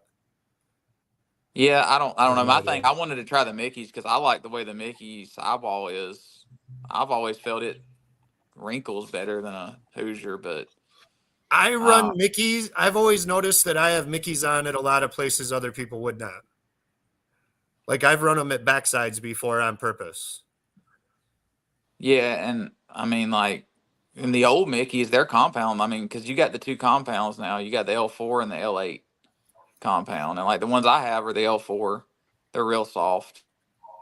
And then the L8s, I've heard some good stuff about them too. But I don't know. You got to be willing to try different stuff. No, to figure out if it's good or not, you know. Or you ask around and let other people test it for you, figure out where they like it or not. Let them spend the money, huh? And exactly, man. Tires ain't cheap. No, we go through the tires. Yeah, real quick. Yeah, the tires. Yeah, God, you go through tires. Yeah. Who's your Fuck tires. Fuck yeah, dude. Dude, if we could just get a tire sponsor, man, we would be set. And if you notice, like, and I don't know, they're probably out there, but like, I can't tell you anyone off the top of my head that's made a post that's like, yo, these dudes sponsor all my tires. Hell no, they're making too much.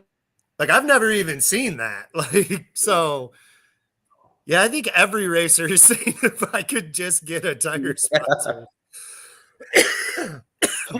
I've got a set right now. It's got 11 passes on. You know, and you go to a race, you hate to use them on $10,000. I'm not putting them tires on there. I'll just run a. And then also, like at the same time, this is so weird because a couple times I've done some crazy shit. Like, you know, especially because, you know, I tested on a dig all the time because it's like 13 miles from my house or whatever. So, like, I've run a set of Mickey's for 28 passes there. And not really seeing a fall off, like really not, like trying to push it and pushing it to the limit over and over again. And then I've ran a set to like 15 and been like, dude, it's got to be this tire because like now we can't run, and then switch the tire and lo and behold, it was the fucking tire. So it's like, I think a lot of people take out of the, you know, don't even question the possibility that like not all these tires are actually made equal, even though they're the same exact tire and brand. Yep. Like to think there's not flaw in something human made is probably pretty stupid. And then understanding like how they're made, where they're just grinding up a ton of old rubber probably and recasting all this shit, that there's definitely inconsistencies in it. So I guess mainly is just a feeling thing to me. Like, yeah, watching the tire, like watching the videos on them. But like he said, whenever I'm going to a big race like Dig or Die this weekend, like, Dude, I don't even care if I have 6 passes on them because I've had tires I've took off at 10 or 8 because I felt like they're not good enough or whatever. Yeah, Yeah, that's I'll how have- ours are. We'll have a brand new set on when we go. You got to go buy some fucking tires, you know what I mean? Yep. Yep. $1,000. It's Yep. crazy. Yeah. Just over Tires. and over and over and over and over and over and over again. But man, I have a lot of fun. Yeah. We definitely do that. I, You I know, must be having fun because I don't know why else I keep doing this shit, man. yeah. Yep, for sure. I'm sure a lot of us question it sometimes because, like, I know I do. Like, Yeah. I don't know. But Those guys with boats are always like, "Yeah, dude, boats suck too, dude. Boats suck too." And I'm like, "How much you got into this boat?" You know, and it's never even close to what we spend to go to like 5 races out of state. And they're hanging around with like chicks in bikinis out on the beach in the sun, and I'm out here with like a bunch of dudes sweating my ball sack off in the lanes to go out like second round because I fudged something up and hit like a boost cut or something stupid, and then roll back to my pit and somehow find fun in this. I don't know. Like there are days that I wonder if like I should be doing something else. Like buying a boat. I don't know if that's the answer, but No. I don't know. know I that- think about it, but then I'm like, what else would I be doing? Yeah. no, I love this and it'll never change. I'll do this till I die, or I'll go watch. Like if I can't afford to do this, I'll just shoot photos or do media or something else, just still be involved in it. Like you Yeah, guys, this is what I've done and my parents did their whole fucking life. So Yeah. It's Yeah. like one of those things that once you're addicted to it, there's no turning back, man. but yeah, like just like most heroin addicts, they know that they're doing something wrong. So I guess at least like, you know, though sometimes I admit it that maybe this isn't what I should be doing, but I always go Yeah, back. financially, it's not very smart, No. but Right. whatever. I mean, Whatever. you know, I'm gonna be happy regardless. I mean, shit, the hell with it.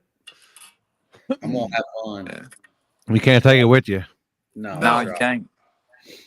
And I Nope. sure as ain't gonna let them kids enjoy it when I'm gone. Hell I'm no. enjoying it. Y'all get your own. No, I'm just kidding. Yeah. Where'd you say that track was? Because when I go out, we're beaching it right off the cliff so they can look down at my car too. Like, Oh yeah, Music there City lies Racing. LL School J. Yeah. Yeah. Uh, No, we had so this weekend I was gonna tell y'all too, they let an all-wheel drive truck in oh, there was drama. small Is that- tire. Is that did you race him? Is that one of the videos you sent me? Man, they did. So I messed that up. Okay, I messed it up. Oh boy. Yeah, Oh boy. Let's hear it. Let's hear it. I changed everything. So this is going in. There's 3 up. Me, Justin, and the trucks left. And so it got brought to my attention that he's on 11.5s. So we go up there. Of course, he's done outrun half the field, you know, and I'm like, this ain't gonna work out good for sure. In the drivers' meeting, they voted to let him in. He's like, I'm on a DOT. And somebody's like, well, can you put it in 2-wheel drive? And he's like, no, it's all the time 4-wheel drive. Well, then he comes up there and he's doing 2-wheel drive. Burnouts. Yeah, he can put it in. Yeah. Yeah. So, which It wasn't one of them midnight guys, was it? I don't know who it was, but I wasn't mad about it. You know, everybody voted to let him in. But what got me was when I figured out he had 1150 on it. That's what got me. So what do you have? One of those cheater slicks that has like the 2 lines through it? It was a DOT. They looked it up and sent it to me. And Were they QuickTime Pros? Yeah, Quick that's Time exactly Pro. it. Yep. So, you know, So he's A slick, on a slick. All 4 of them. not Yeah. a DOT like radial tire like everyone Yeah, thought. exactly. Everybody thought. So we go up there and, you know, we're talking to the promoter about it. He's like, really? I'm like, dude, he's on 1150. And so they go and look and they come back. They know that, hey, they're good people. They're trying to please everybody. Yeah. We all know you can't please everybody at a race. for Yeah, sure. that don't work. So, and plus he's done outrun half the field. And I pretty much know how this is going to go. And I have to run him to get in the finals against Justin, which, hey, we're cool with it. Josh, he's like, we got him. You I know, wouldn't have been worried about it. No. Yeah, Josh wasn't worried about it one bit.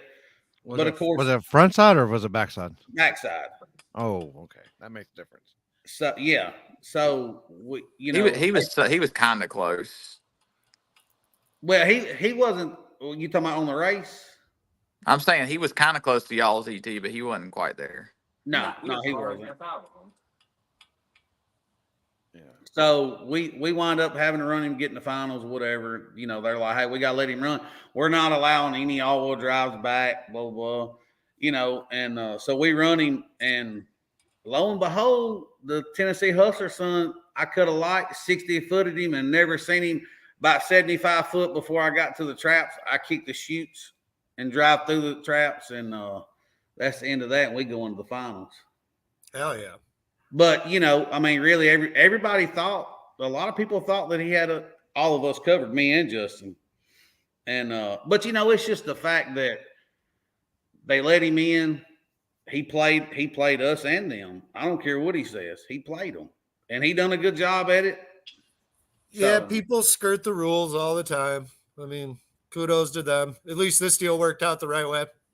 yeah, that's right. And I mean, you know, lo and behold, we out 60-footed him and rode on out the back door, and I dropped the sheets about 75 foot, threw them in his face, and we come home with some money. I He did got that it. shit on purpose too, just so he knows. He got on there and after the fact starting some stuff. Oh, internet Rambo. Yeah. Mhm. Come to find out, it wasn't even the dude that owned the truck. Oh, it was a different guy. It was his Probably, buddy. that's probably the guy that lines him up or something.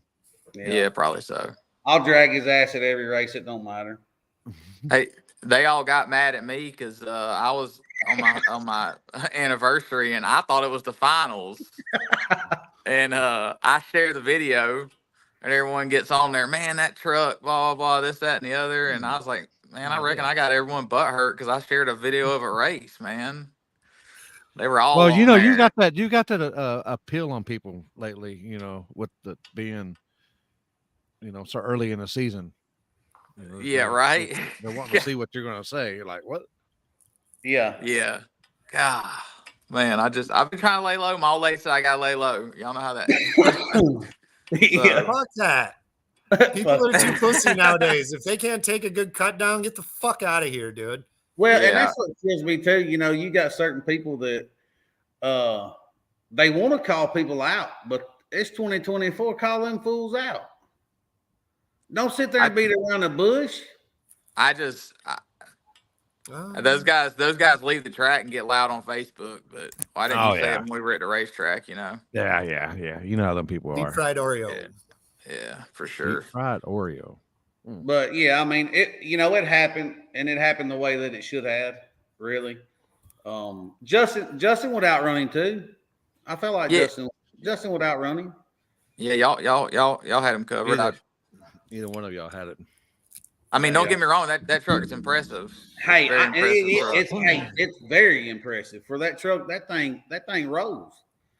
Yeah, that thing was very, very impressive. I thought. I don't know. What sucks is if you're one of the first 5 pair down on first round and have to run him. Yeah, you're there. done. You go. Like, I don't care how it slices out. If I got to run that dude first pair down on a backside or something, come on, man. Like, so I seen. Gotta be kidding me, dude. Like, my hopes of getting this are very slim. Like, I seen the draggy time that my buddy running first round. He put him out, and it's a pretty impressive car. That's what I'm saying. Like, no, I'm telling you, like, I've been places where there's a couple GTRs, and I'll tell you another one, like Frank K and his GTR.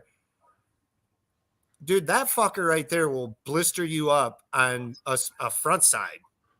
Like, that's how powerful and how built for no prep that car is.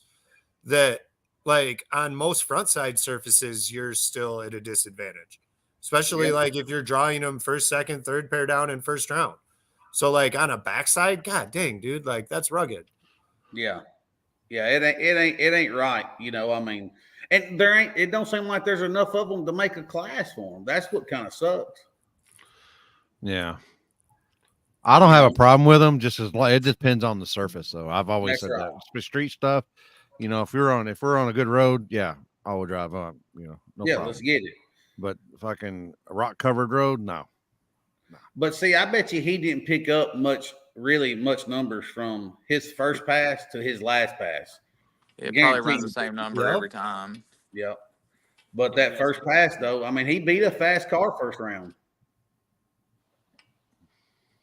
No, Yeah, for sure. That was Josh Poor's old car. Yeah. Yeah, Russell. Yeah. Because Okay. when we was up Russell owns it now. when we was up there talking about it, he was like, y'all can't do it. Y'all gonna let us back in? He beat us. And I'm like, Russell, y'all didn't catch him. They caught the tire size right now. Y'all didn't, you know what I mean? Yeah.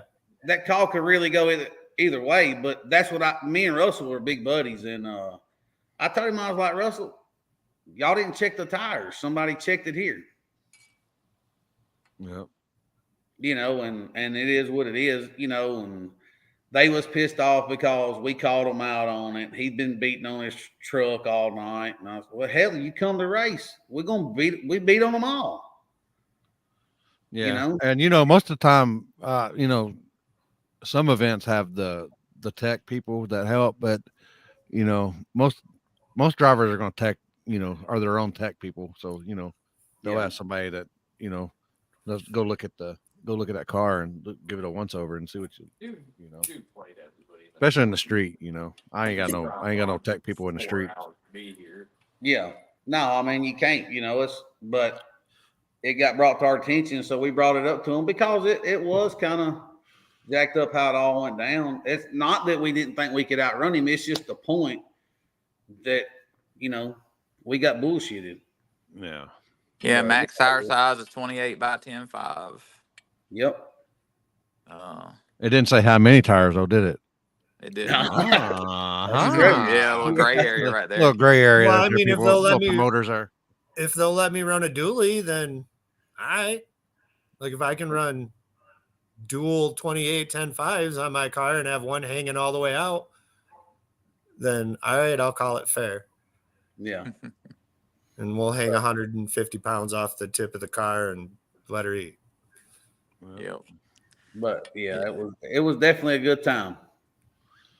And Yeah, but anyways, so I back up to go back to the story why we didn't get the video. I'm backing up against him to get into the finals, and I kicked the damn chutes. Oh Now shit! Now I got 2 minutes. Now I got 2 minutes to get this thing ready, and they're like, "You kicked the chutes." I'm like, "Holy shit!" I see You done them pissed this guy off. He ain't gonna give you his 2 minutes. No. Hey, they're over there. Hey, they're over there. They was over there talking. They're like, shit. Yeah, they said we're about to fuck you up. They said he's scared. He done kicked the shoes. They, I hear all these stories, or whatever. And I'm sitting there like, I would have ran with him. Oh yeah. yeah, I was like, hey, when the 2 minutes is up, if they're not done, just tell them to back the hell up. I'm gonna try it anyways. Hey, I would have to, and hope I drug his ass because that had made a hell of a video. We got rich. I would have went up. I would have just went up there and opened your passenger door and stuffed them motherfuckers in there. And that's what I was thinking. I would do. Somebody would have did it. Just threw in the passenger side. Just said, "Hang on, man. You ain't got no shoots. You ain't got no shoots." Yeah. We but I got a good crew, and man, they had it done. He went telling us to fire it up, and I fired up. I looked in the rear view, and somebody smacking like you're good to go. And I'm like, let's get it. So speaking of shoots, I'm trying to find this video so we can post it up. But we had a deal at a race in Michigan where the guy accidentally clipped his chute, like the burnout guy coming around the car before he even took off. And he ended up whooping the dude's ass with the chute out for the whole run. And then they got in this sweet fight. And I got this video that Stefan Camel shot of them fighting. That's amazing. But yeah, it was pretty funny. The chute come out and then he still made the pass because he had no clue and was already on the brake and then bumped in and took off. And they ended up fighting over it because the one guy didn't know that that his chute was out. Yeah, he thought he did it on purpose to be a dick. Like because he come by him at like 200 feet out. Like, so like he was just staring at shoot all the way down. I laughed so hard. But I sent you the video, Limpy. Make sure the sound's on because there's a sick sound edit to this. And props to Stephen Camel for the video. I told my crew it could be done. I knew it could be done. Dude, this was on a front side and was like a fairly, like, I bet he went 5'10s with the shootout the whole way down. I'm not kidding, because he had no clue and there was no mic. You know, he didn't have like walkie-talkie so he could talk. So All right, here we go, I think. yes.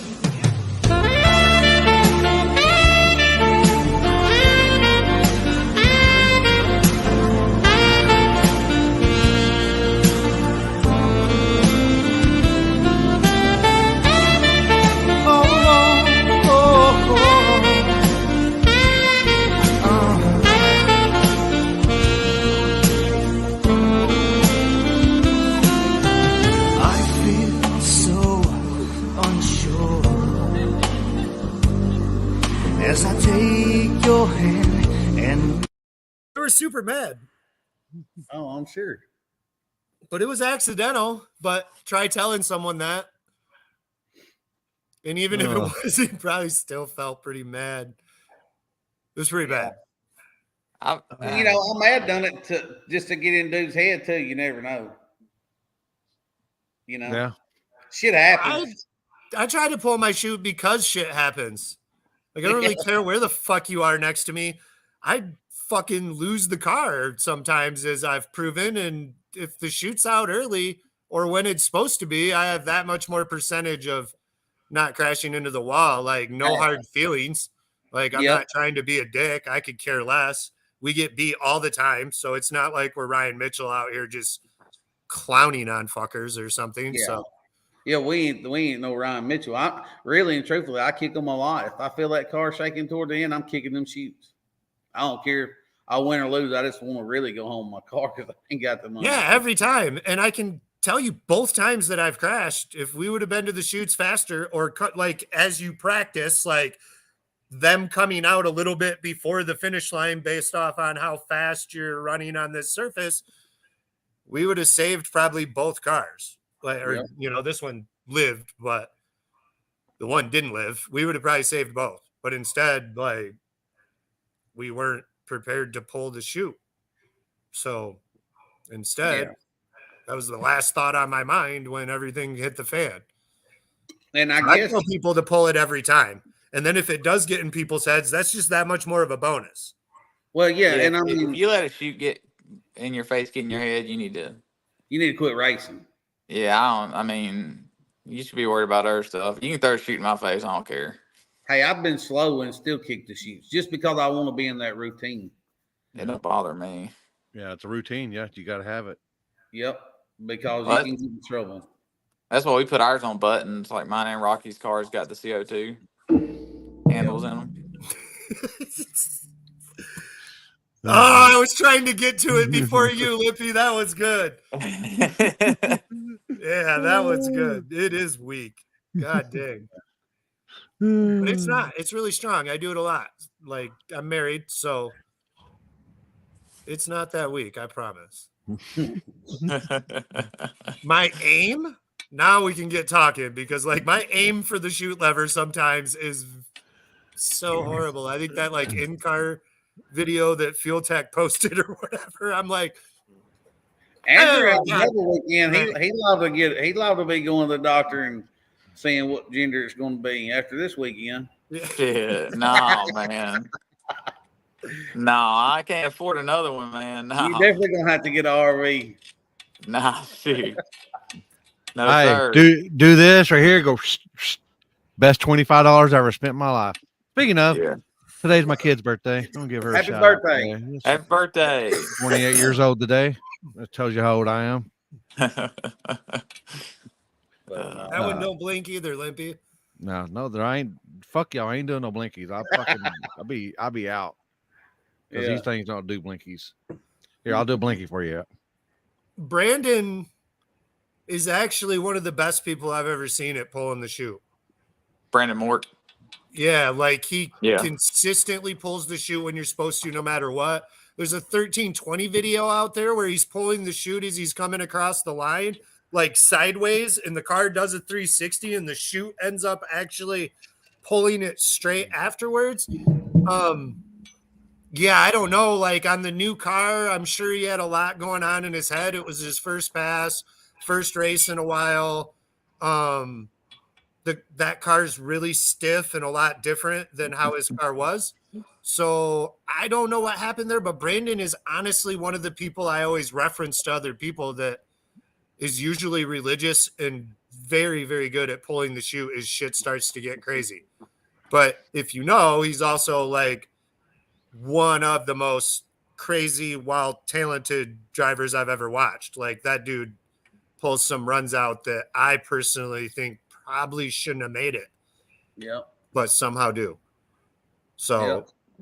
yeah, I know that Mork didn't pull the chute on that, but I'm sure that was more just based off so much in your head with a brand new Florida? car on your first pass. In Florida? Yeah. Yeah, he said he was going to, but he said he goes by the time I was way out of shape. He goes, I was just trying to get the car straight enough where he could pull the chute, and then it went the other way. Mm-hmm. That's something like that. Yeah, What- he broke some Heim joints or something, didn't he? Yeah. something. I don't know. I've got a weird theory on what happened after seeing some of the aftermath. Like, I think the front tire popped.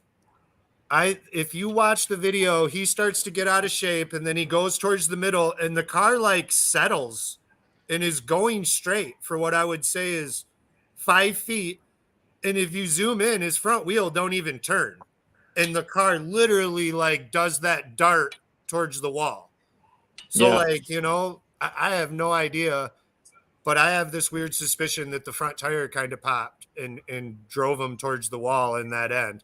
And then he once again did an if that is the case, did an unfucking believable job, only hitting the wall as hard as he did, as hard as he was going for it. Mhm. Like, Yeah.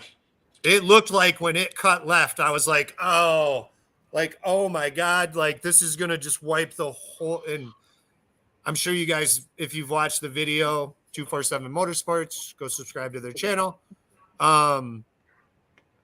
It was so beautiful and it was all brand new. And I know you have a new Edge, so I'm sure you checked out some of the photos and stuff. And man, dude, it was.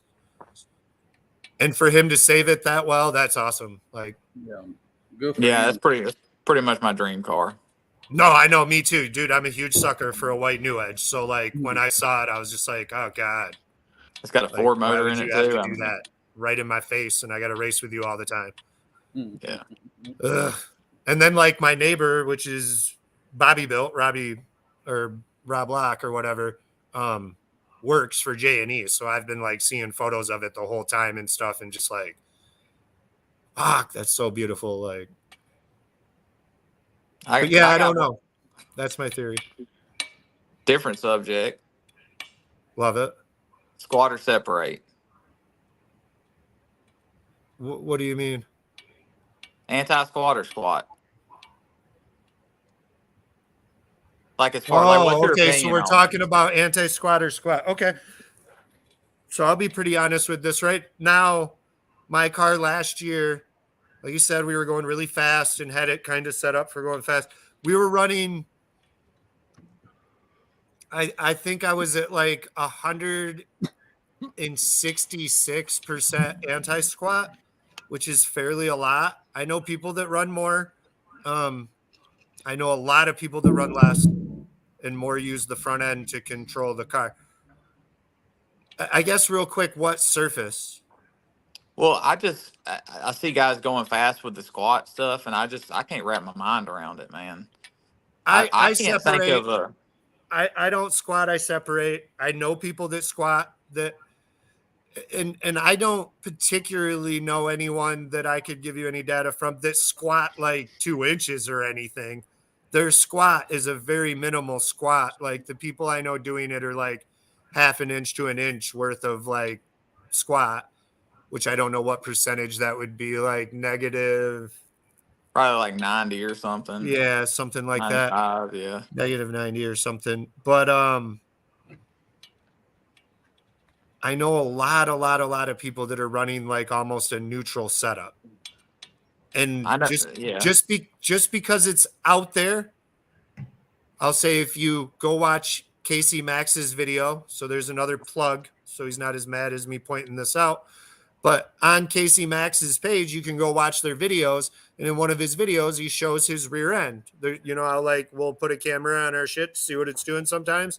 He shows that video, and it's very neutral for where he was at. And I know a lot of other people that are doing neutral, and I'm sure there's like a bias, neutral, separation, squat equation that all three of them probably work to an extent. And I imagine like separation or squat might work better in one scenario than the other if you can max it out or figure it out to its fullest. But I'm not positive because I've never really squatted myself. Right now, we're experimenting with closer to neutral. So I went from 166 this event because we're trying more weight or more rear bias than I'm used to. I'm going to slow some of the separation down because what I have been finding out on some of these surfaces is when I separate as hard as I do, it doesn't want to hold the tire as well on the big end as when I don't. So there was like a trade-off. So like a good example is like Hardensburg. We had a lot of separation racing you. And if you remember right, you can go watch the video. You and me leave pretty much together.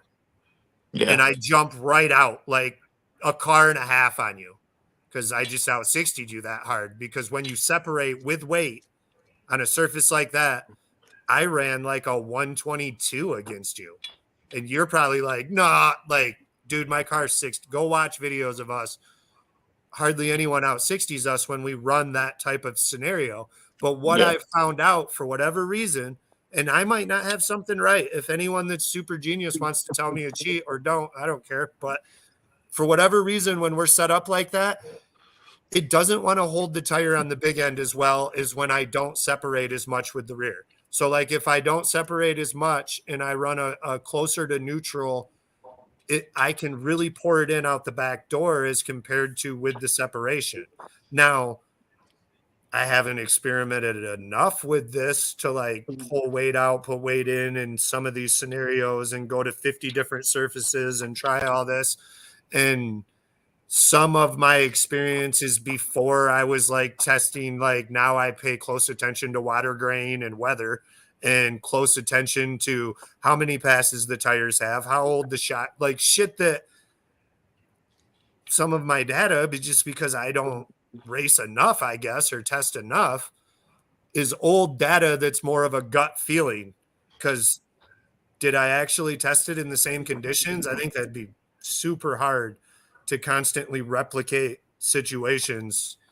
Because like I work in a lab. So with this weed stuff, I work in a lab where we run oil and do all this closed loop extraction and shit. So if I'm going to give you lab scenarios where I'm trying to figure out, does this produce this much to this much? There's so many variables that have to go so perfect in this scenario, just like racing, for it to match up. Because as you know, like, so like an example is one time we made a pass out on a back road and it's sunset, right? And like the sun's still up and we make our pass. And then I go back and I'm like, dude, this surface will hold a lot more. So I put, and this was like knowing it'll hold way more. Like I super underguessed this.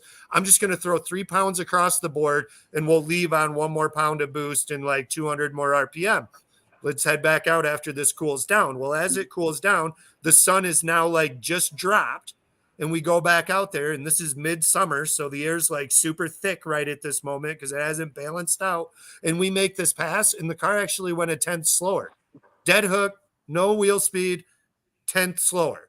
That was like, and this is like 4 years ago. That was the first time where I really realized, like, dude, that was weather. Like, I'll guarantee that was weather. And it took me a second to figure it out, and we figured it out. And now, like, we pay that much attention to everything. So to, like, really be able to test stuff sometimes, I feel a lot of this is your gut. Like, telling you what you think for this scenario, because I don't have enough data would be my answer to like put this into an AI and start having it make me tunes. Just because, you know, surfaces change as That's you're me. going. Because I'm sure you've been to some tracks where you go there in the spring and you go there in the fall and they're two different places. And that's solely based off weather. Or maybe you Yeah. run it at the night one time and then you run it in the middle of the day another time. And it's all gooey as fuck in the middle of the day and way faster. You see what I'm saying? So like a lot of this is gut. I don't care what anyone says. You can write all this fucking data down, but unless you're making 800 fucking passes a week, like fucking John Force, because you're paid to do it, and then when you can't, some other dude's getting in that's the same weight as you, running the tunes for you, so that you know, in every scenario, it's just a lot of guessing. Mhm. Yeah, for sure. Help. They don't help you guess. Yeah. Yeah, we've tried a bunch of different stuff too, and I mean, we just seem to do well with separation, and it'd be We interesting. separate. I always have some amount. Yeah. Right now, I can tell you though that we're about to try separating less than we ever have. Like I said, we're probably going to be Yeah. around 126, 120, somewhere in that ballpark. I'd have to put it on the calculator, but I'm pretty good with it. And yeah, I've never tried squat. I like personally deal with someone that squats, but they squat like an inch in most scenarios, so not much, and they do great. They're one of the fastest in the country or the world or whatever. So, and then I know someone else that's neutral right now, according to their video, and they're Oh, really, yeah. really, really, really fast, like Yeah, really fast. I watched it. So, What do you prefer? Are you on the fence or? like, are you wanting to share percentages? How much are you separating right now? I don't know. My car is like stock points and everything on it. It's like 160% or so. Yeah, I was going to say that's like about 160, 170%. And really, I felt like I stayed there for so long because that was closer to stock. You know what I mean? Like, so I had so much more data from the white car to put into this when we tried to set it up. Yeah, I've tried different stuff, man, and like I've taken anti-squat out of it because I can move my lower bar on the rear end, Yep. and like I've tried to I've tested back to back, and like for the stuff we do, going to the higher percentage anti-squat always works better. But I don't know.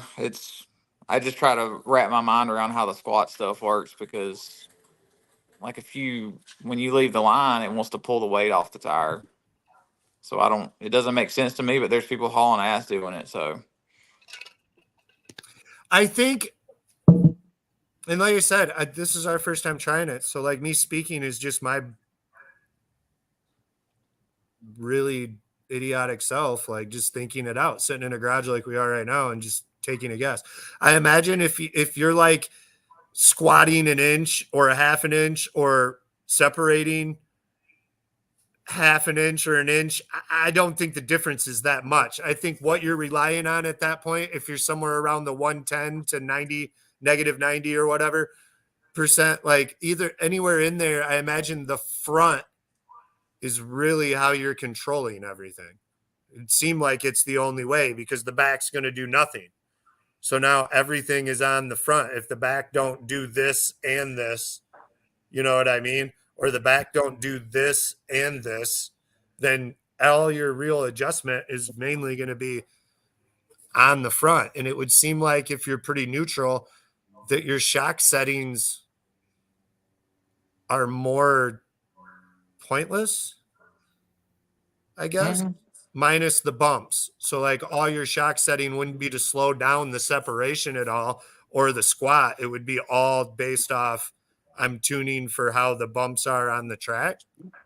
yeah, I could imagine you could tune your compression a little bit to help with the hit. Like the stiffer you make your compression, the harder it's going to Yeah, hit. but what I'm saying is in the neutral setting where your rear end is Mhm. neutral, or like it don't go up or down. Like if you Yeah, go but- watch Ryan's video, his shock don't even move on the hit, just the tire.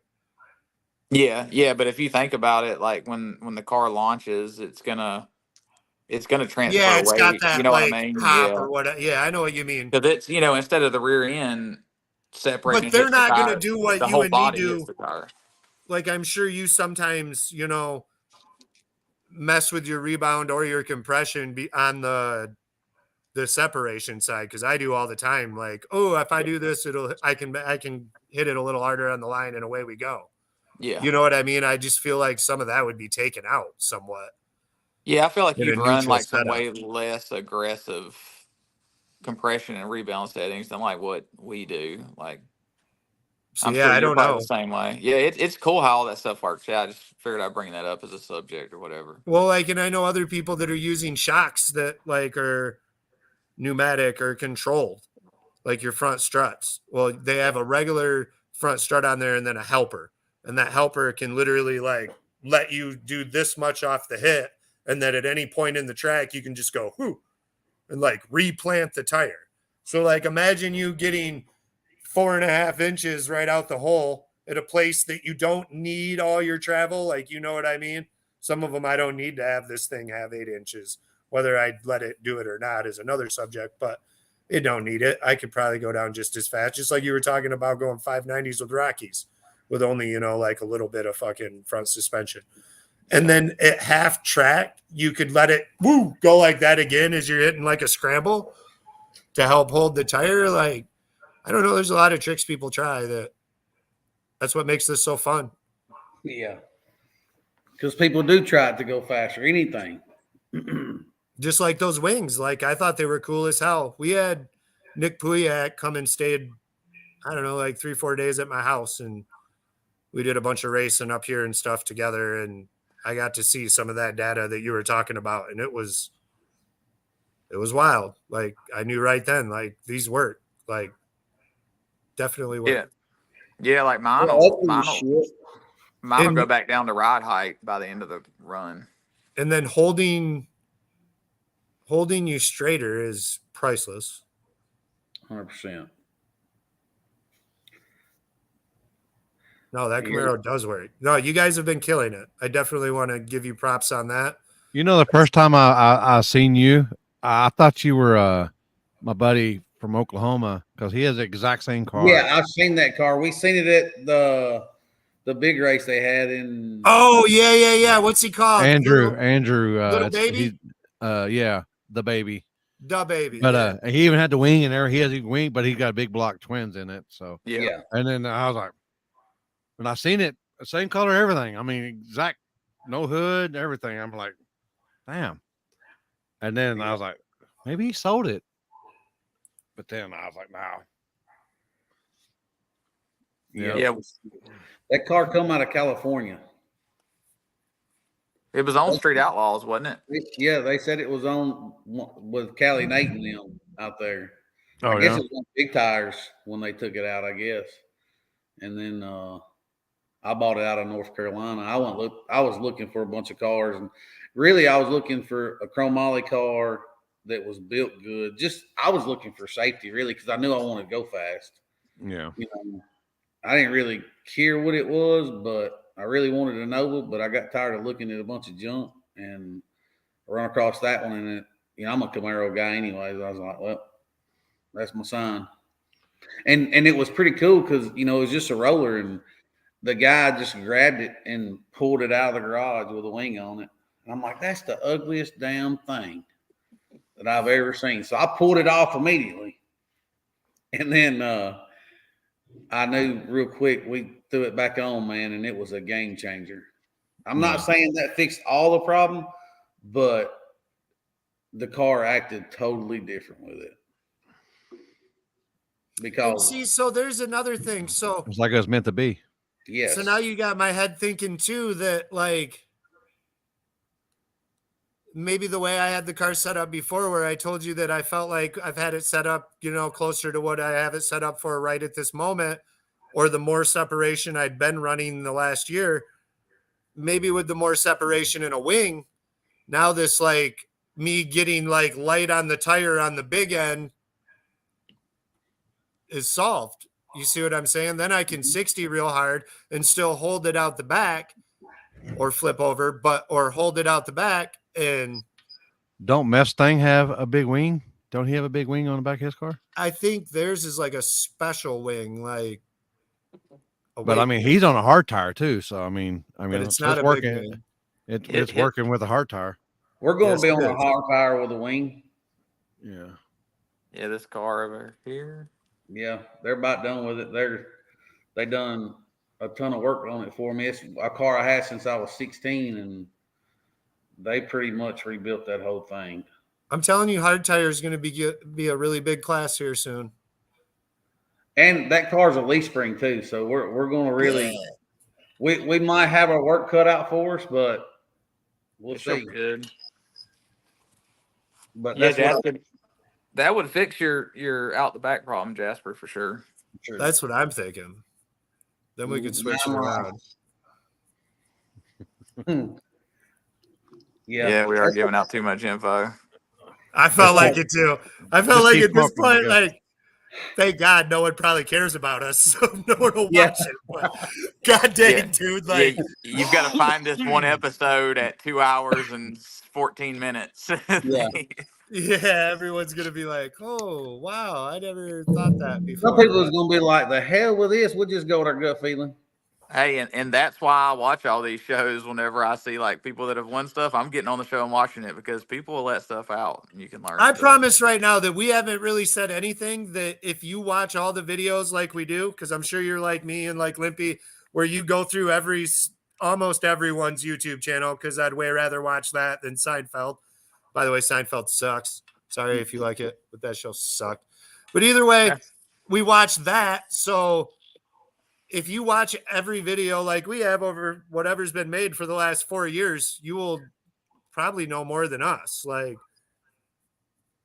or even what we're describing. Like, none of it is new news. Like, none of it.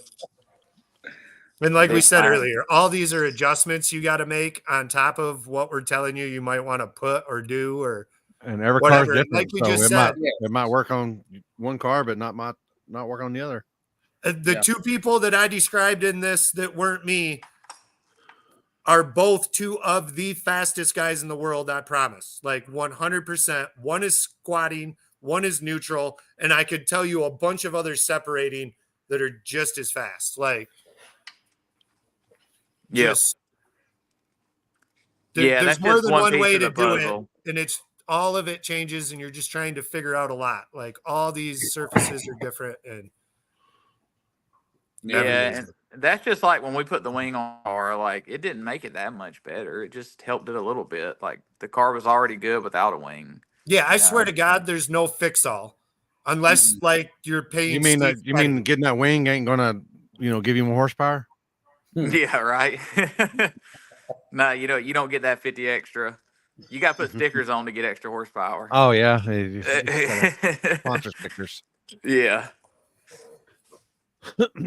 Yeah, I mean, and it's been Josh and Andrew, man, have been a blessing to me. I mean, I work a lot. They help me out a lot.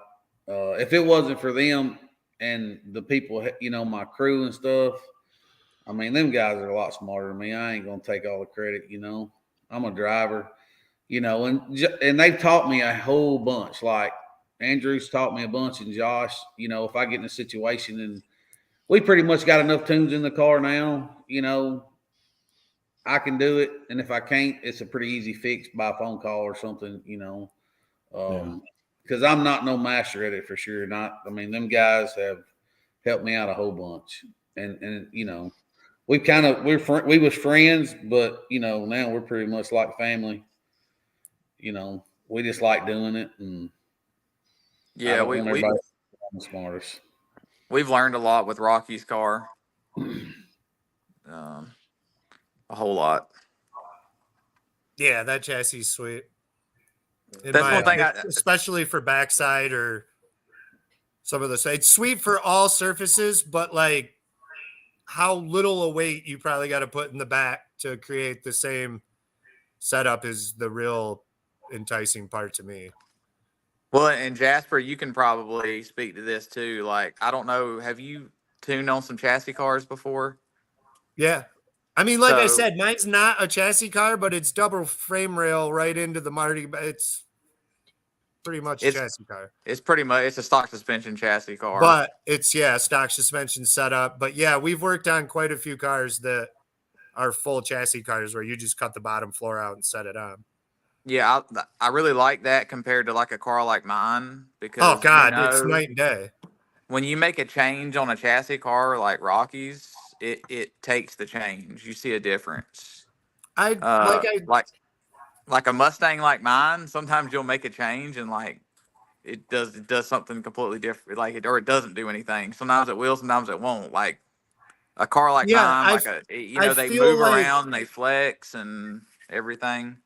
they're so much stiffer and so much more like precise. So like smaller changes make bigger differences. Like even just going from like a car that was pretty much identical to yours to this car back here that, like I said, is ridiculously stiff.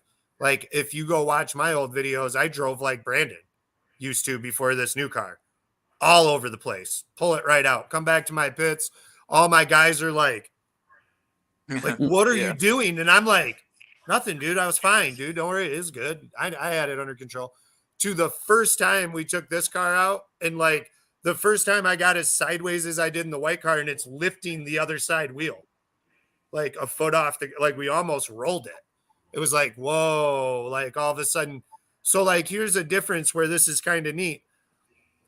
Your car, Andrew, can get way out of shape and come back and still never lift and run this run. Rocky's can't.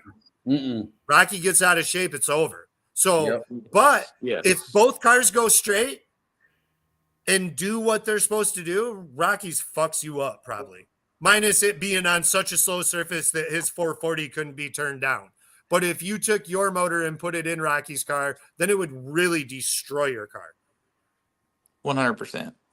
And I mean, that's just facts. Now, don't get me wrong that like anyone can out-tune someone else, or you can own the baddest piece of machinery in the world and absolutely just act like Charlie Brown kicking the football over and over again and just doing horrible.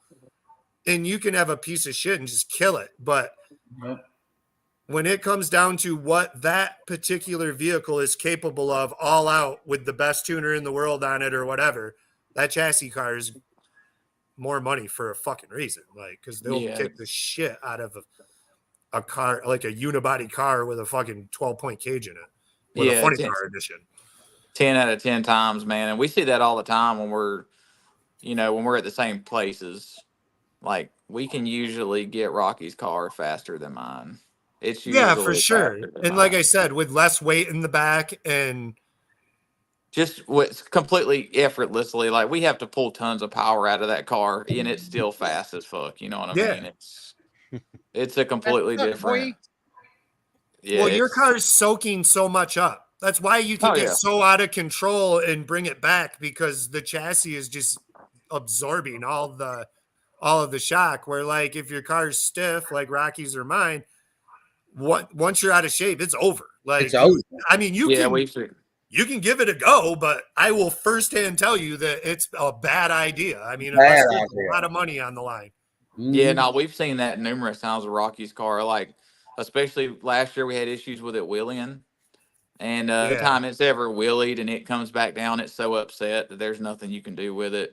You just need to get out of it. Yeah, and just what happened to you at Warren Wood, right, Rocky? Yeah. I mean, me and Jeff left, and it's going, and I look over and I don't see Jeff, and I kind of ease out of the throttle a little bit, set it back down, grab it back up, and it comes straight back up again. And then, like your car, I'm guessing you had zero weight in the back that you normally run, like on a backside, and added weight to the front, or should have we're done. We added more. We had all the weight in the back of it, I think. Oh my god! No, we took out some. We had taken some out of it. We did take some out. Yeah, Andrew, you ran your car with the weight you normally run, didn't you? Close to it, yeah. Yeah, Yeah. no power wheelie issues. You weren't worried about coming up. You could have pounded it way harder, I'm sure, when you got to the big end. Thought, damn, I should have turned this up even more. But see, that was a learning curve for us because we had never been on nothing that good. Yeah, I knew when I saw you guys there, Yeah. I was kind of like, man, this is a little not what they Yeah. do, but Yeah. it's still a blast, isn't it? Y'all That place do. is just something else. Well, then we learned something from that race. Yeah. We learned a whole lot. So I think maybe we'll be more competitive when we come back if the track's still there like that. You know what I mean? It's gonna be. So It'll I be think pretty even much if he identical to last year. even if he scrapes it, it's still gonna, that shit comes around faster. yeah, it does. And Yeah, it'll be good. so that's why we do what we do. Go on all these different tracks and run, and so we'll be better when we come back. Yeah, I'm Do y'all not have gonna lie. do y'all have a It's- favorite place that y'all been? Oh man, my favorite's probably Warner Woods. I really like it. I'm not gonna lie because it reminds you of kind of being on the street because it seems like it's sketchy because it's narrow, the grass in the middle, the kind of shit that we did when we was, we still do it, just not as much. Yeah, And that's what gets you going and that gives you return drive. road. The crazier, like I'm really nervous, the crazier it is. But after the first pass, I don't give a shit. I'm ready to go. If the police can watch. Yeah. Yeah. And that return road. Yeah, that return road's either good or bad, man. Like you either Yeah. just won and everyone's giving you the No, they thumbs don't. up. I don't think anybody gives a shit. Just as long as you come back and they're having a good time, especially in Yeah. the later rounds, they don't give a shit. They probably don't even know who fucking won. No, Well, I'm they- not gonna lie. There's been a mishap or two, but I promise you don't drive anywhere else down a return road with that many people screaming. No, you don't. No. There's nowhere else like that place. No, Warner Woods is probably my favorite right now. And Andrew? being a little faster, I gotta Mhm. admit, makes the show unbelievable. Like Yes. the Justin Reed Bear Trap race and the Ryan Mitchell Rob bank robber race, where those two fucking blower cars come by on the big end and it just echoes through the woods for like Wood. 30, 40 seconds is just, it's awesome. Yeah. I thought Lake Cumberland was pretty cool. Yeah. I never tried that one. Well, it's they just raced on it this year. It's where is it, Rocky? It's close to Louisville. Kentucky. Yes, Kentucky. At Louisville. Yeah, Louisville. Ooh. Evidently, it's that track that Rob and Quinn, we raced their last race last year at it. It hadn't been raced on. Like, I guess the guy owned 9, it. 11 years or something. Yeah, the guy owned it. Oh, yeah. That looked like a sweet place. It was cool, man. It was all concrete. I guess the guy that owned it died in a boat wreck. He was like a multimillionaire. He had a pro mod, and he had this place finished just for him to test his pro mod at. Yeah. And then he got in a bad boat Wow. accident and passed away. And that was 11 City years guy, ago. I think. The city owned it. Yep. Yeah. Yeah, that's cool. That was cool because that was one of the races, kind of like Warren the Woodsman. There was a bunch of spectators there. Yeah, it looked packed. Yeah, there was a bunch of people like on the wall, like on the walls close, and on down they weren't on the walls, but like just it was cool, man. When you're up there on the track and you look around and you just see all these people, you're like, Yeah. man, No, this I love is it. cool. I Yeah, think it's awesome to have that many people care about what I'm about to do. Yeah. yeah, Really. for sure. Yeah, that's one of the only most of these places we go to. There's not a lot of spectators. No, really, man. So. We have PYOPs up here, man, and they're pretty big. Like they've got a really good local following. I remember my first one, dude. My first no prep ever. I pulled in and just sat there. I was like, "The fuck is this? Like, what do I go?" Like they're all standing there, and then Mike from Detroit Hood TV come up, and he could tell he knew it was my first one. He knocked on the window, and back then I had power windows. I rolled it down, and he's like, "Just drive through them, man. They'll move." And I was like, "All right." And I started to pull into the burnout box, and they moved, and I'm getting ready to go on the chip, and like I said, this is our first time. We're used to radio, there's a water box, and I don't have anyone holding my car. I don't have anyone lining me up. I'm going to do this small burnout and pull up to the tree, you know? So like, it's pretty awesome, you know, like I'm looking around and all these people are like looking into my car because I was brand new. And then they're all like betting over here. I'm watching as they're going back and forth. And I'm all like, whoa, this is like fucking cool. Like, then they pull you up and the whole experience. I was like, dude, I was hooked right then. I was like, dude, what the fuck kind of racing have I been doing before this? That sucked. Like, Yeah. I was all pumped. They're like waving us all in. I was like, dude, this is awesome. That's like pulling into the gut too. I mean, just trying to get from the staging lanes into the burnout box. Fucking kind of wild. I ain't gonna lie. It looks like it's a wild fucking show. Yeah, I can't wait. And it's our people, Jasper. It's our people out there. Yeah.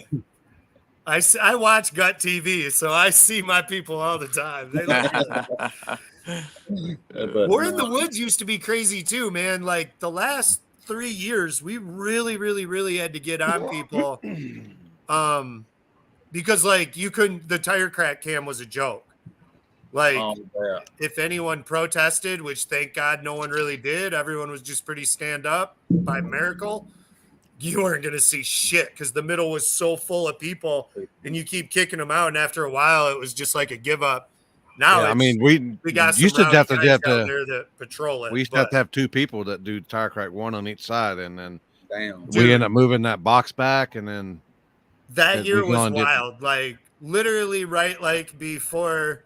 So it was first round before we totaled the white car. Like, wait, we totaled the white car third round. So second round at War in the Woods. Like I go up on the chip and there's a turbo car next to me. And I always sometimes like Limpy knows I'm always like, I don't give a fuck, you know, I don't care. My car builds boost like in 3 seconds, it can build 20 pounds. So I don't give a fuck. Like I'll go in anyway. But if I go in first, I always get a little nervous because I'm like, if this motherfucker takes 14 seconds, you know, and with Limpy, I'm not as worried because he'll just fuck you like you're supposed to.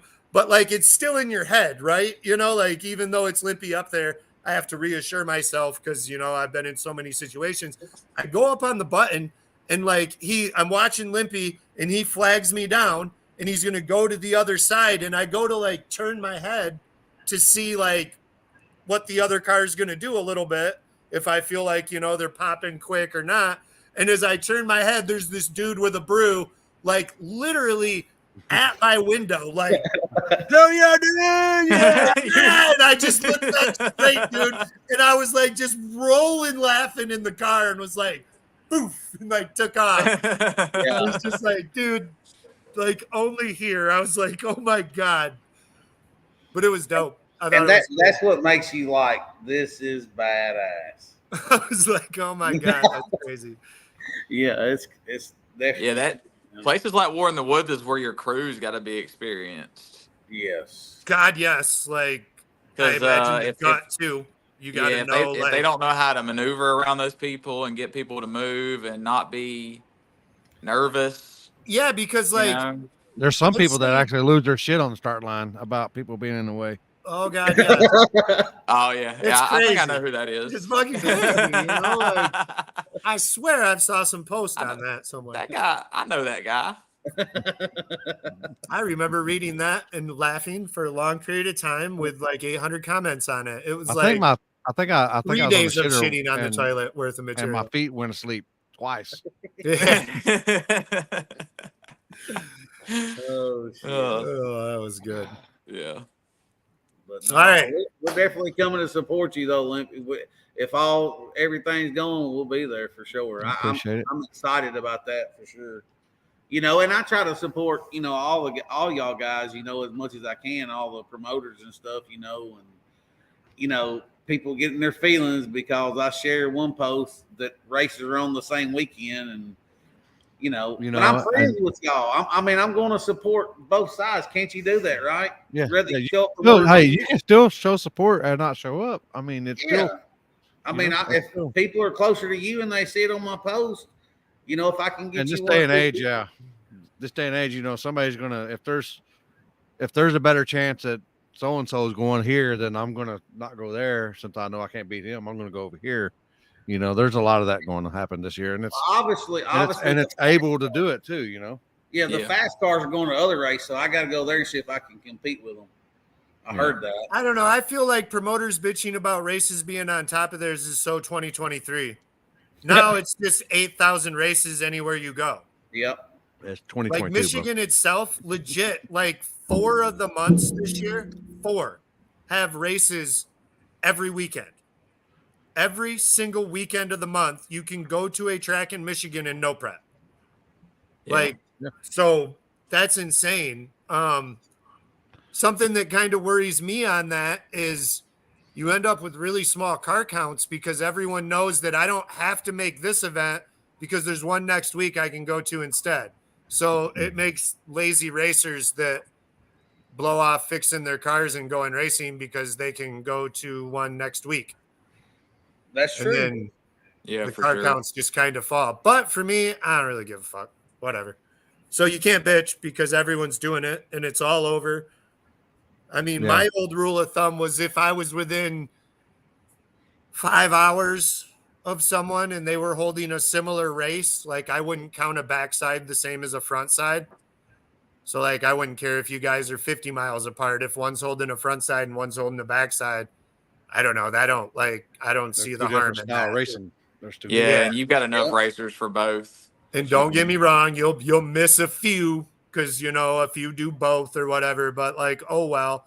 But like usually I tried not to ever throw an event that was like 5 hours, 4.5 hours away from someone. But nowadays, dude, there's 6 vents in between you and that 4-hour gap.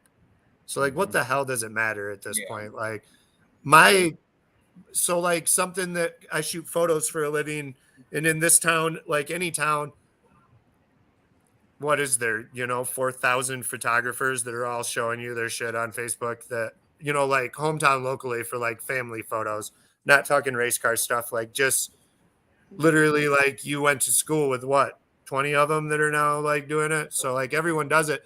And everyone, would bitch to me, oh, there's another, because I talk to other photographers in town. And I'd always tell them, man, just be better. Yep. I don't give a fuck how many of you are. I'm going to shoot cooler photos than all you guys and steal every fucking customer I want. So fuck off. Like, do whatever you want. I don't care if all of you decide to start shooting photos. I'll still just get more customers. So that's how I feel you should be with your event. If you're throwing an event, make it better than everyone else's. Like Corey Stamper right now is throwing that. You got a picture of that to drop up? 50 car invite. The 50K, right? Yeah, and I mean, like, he's even calling it mild prep. But let's be real. That event is so badass with so many badass cars. He's going to have a lot of fans. It's going to turn out to be a sweet event. Really slick only, too, I think, isn't it? On that day. Slick only, I think. We already know they're not stealing Isaac Preston. They're not stealing fucking Casey Max. They're not stealing Kelly. So, like, obviously he did what I said. Make your event better than everyone else's, and who cares what's thrown on that day. That's right. That's the mindset you have to have. You can either complain or you can make your shit better. That's how I feel. I mean, like, I don't mind that there's event, and I understand like kind of what I think Rocky was trying to say. Dude, not everyone has $1 million fucking dollars. You guys know, like I know, dude, that I'm gonna go to Digger Die this week, and I don't care what anyone says, it's $2,000 minimum. I will spend $2,000. I already own the fucking car and truck and trailer. I don't make payments on any of that shit.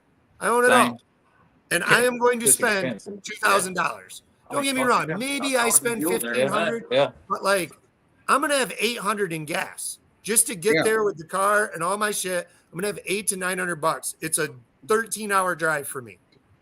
So like I don't know what gas prices are on the East Coast because I've been traveling more Midwest and West in North, but I'm sure they're similar. I mean, Bidenomics. It's gonna be $800 to $900 to drive there. And then, like I've told Limpy, we factored this all out one time trying to be scientific about it and like calculating what your wear on your engine, your transmission, your rear end, your shocks, all these things that I got to pay to rebuild or refresh in, your tires that we've already bitched about last almost nothing, it seems like, and your methanol. just all these things. I think we came to a conclusion that you're somewhere around $150 a pass. That seems pretty close. Yeah. So let's say you make 6 passes out there, you enter the street race, go around, you enter the other race, go 2 rounds. I mean, that's being generous for me. That's being less than practical for you guys. But either way, like, you know, that's 5 passes. So then you add that, you see what I'm saying? Then a hotel. Mm-hmm. Or even if I want to like super rough it and stay in my trailer, we still got to eat. We still got to bring some party supplies to have fun. You see what I'm saying? So like this quickly becomes a $2,000 weekend. Easily. It just is what it is.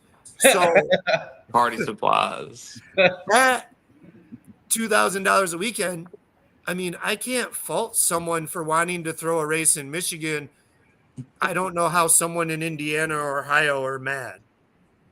Because no matter what, I can tell you 10, maybe even more racers in Michigan that just can't afford that on any weekend, let alone like to do it as much as we, once a month, go to something big or something, especially when they're bringing cars probably, sometimes that, don't have the greatest chance, and they know that too.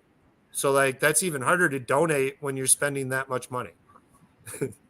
But I donated a lot. I mean, I donated a lot before with my older car. But I loved it. Whether I got beat or not, I loved it. But I knew I was going to get my ass handed to me.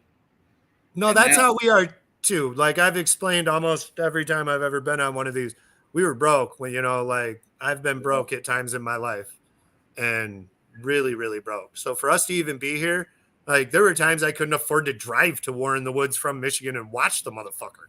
Yeah. Let alone bring a car or dual enter my car in hard tire and Jeff's in small tire this year. Like that was honestly for most of my life. If you'd have told me that was ever something that was ever going to happen, I'd have laughed in your face. I would have bet you whatever you wanted that's not true. Yeah. So we're just happy to be there. So yeah. That's why I don't feel like I care wherever you want to throw a race, throw a race. If you get the cars, you get the cars. If you don't, you don't. Make your event better. Do better. Work harder. Yep. Like promote it more. Beg sponsors. Do whatever you can. Handies at their shop. Drive to the sponsor's shop. Hand job. Get the money. Hey, man, you got to do what you got to do, man. $20 is $20. Whatever you got to do. $20.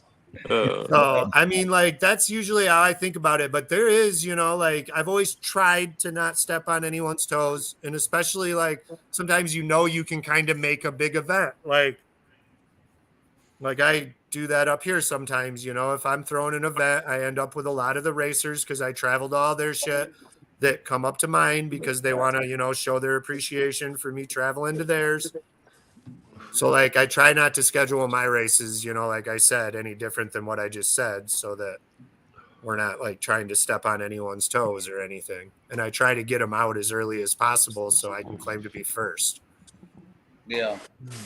Yeah, I just try to show support to all the guys, like Limpy and Rob and them. I mean, they treat me well, and I want to support them, I mean, whoever else it might be. But you just seem like you always got somebody trying to start a little shit, over something crazy.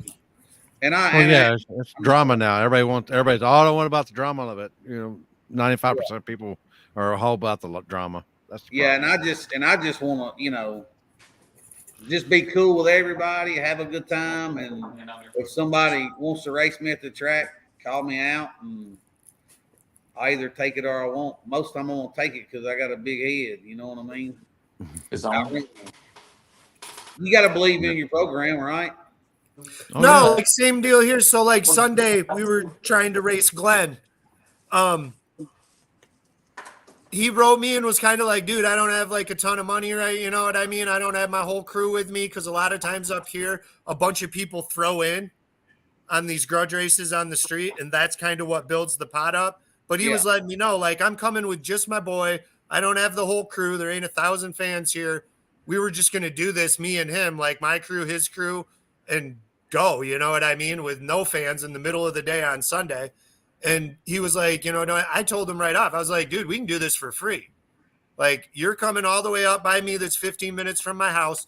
I need to I want to make a test pass before dig or die. If you want to do this for free or, you know, $200 or so, I don't care. Yeah. Like, let me know. I mean, if you want to do it for $1,000, I can pull that off. But like, if you don't, I don't care. Like, Yeah. I need to make a pass. I'm not scared to line up next to you, lose, have everyone talk about it, and give a fuck. I don't care. I need to make a pass. I'd rather make it next to you, whether I do good in the pass or not, because I know damn well about what you run because everyone talks. So, like, I'll have a damn good idea what I'm doing or where I'm at. So, like, to me, I think up here, at least, a lot of it is people are just scared to lose. And that's Yeah, they everywhere. don't do I think much, that's but- everywhere. Yeah, I mean, Hey, I'll that's why race. that's why We it's were- called racing. If it was called winning, everyone would do it, right? Fuck. I mean, we were just going to race for free Sunday. And like, in most people's eyes, I'm the one sitting here with something to lose. You know, Glenn killed it last year on the street and won like a lot of big street races and did really well. But I mean, like, you know, not a ton of people know him and shit, and everybody knows us. So if I go out there and get my ass kicked by him, it gets spread all over the internet, whether Glenn wants it spread or not. You know what I mean? Because that's what trolls do. And everyone's like, damn, blah, blah, blah. I don't care. Like, we literally don't care in the slightest. Like, I would laugh my ass off if blue collar's showing it and laughing in our face. Like, Yeah. You know, I've outrun some friends before and had it on video, and I even asked them, like, hey, do you care if I post this? You know, do you mind? And they're Yeah. like, oh, but that's just me, though. You know, it's just me, like, trying to be cool. no, Corey, I've lost to Andrew twice. I'm 0-2. Oh shit! And- Yeah. Oh, no, in the same car. I never raced you in the white car, right? No. No. Yeah. Yeah. So I'm 0-2 against Andrew. He fast, boy. That's a warning to all you guys that thought he was slow. Okay, so here's a question I want to ask you guys. What do you think about this? Paying back 4 spots instead of winner take all. And obviously these big races, I'm not talking about a $5,000 pot. I'm talking when the pot's 25 grand and there's 70 fucking cars there. Yes, payback. Yeah, payback for it. But if it Payback ain't 4 spots. yeah, exactly. Give them other guys some money. But if it's $5,000, there's not enough money there. Yeah. No, I'm totally with you. Like I said, my buffer is probably if it's for 10 grand or more, probably I wouldn't mind seeing like third and fourth get 500 Yes. apiece. That's right. Yeah. And second get 1,000. Yeah. And first get 8 grand. Yeah. Yeah. That's cool. Anything below the 10 grand mark, I want winner take all. And I'll decide if I want to split with whoever I race. If it's a buddy, if it's a whatever, I'm cool with whatever they do or whatever.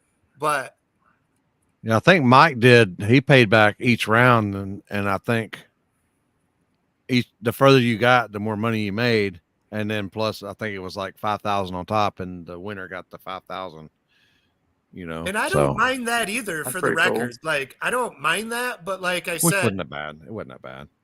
I don't want them to pay back too much either, you know, or too far. But like I said, if it was 50 grand and you just battled through 100 cars down to fucking 4, yeah, you deserve some you should money. go home with something, dude. Come on, man. Like, come the fuck on. But you know, people, a lot of promoters don't think of it like that. They're just thinking, let's just split the whole 10,000 between the 4. You know, that's what it kind of seems like by the money that they're trying to give them. You know, and I don't think that's cool at all. And if you go into the finals against somebody, I think the winner deserves more than who got runner up. And like I said, I feel like it'd make it better anyways. Yeah, there needs to be a little bit there. It would take the awkward split out of it. Mm-hmm. So let's say this. Let's say that we've got a $10,000 pot. Like I said, me giving 5 to third and fourth, both of them get $500. That at least probably covered, depending on how far you drove, at least half your diesel. That's right. To get there. Mm-hmm. Which is usually something that is the main thing I'm factoring on where I'm going if I'm going. Because like I said, there's 7 races I'm passing in a 12-hour trip that weekend that I could hit.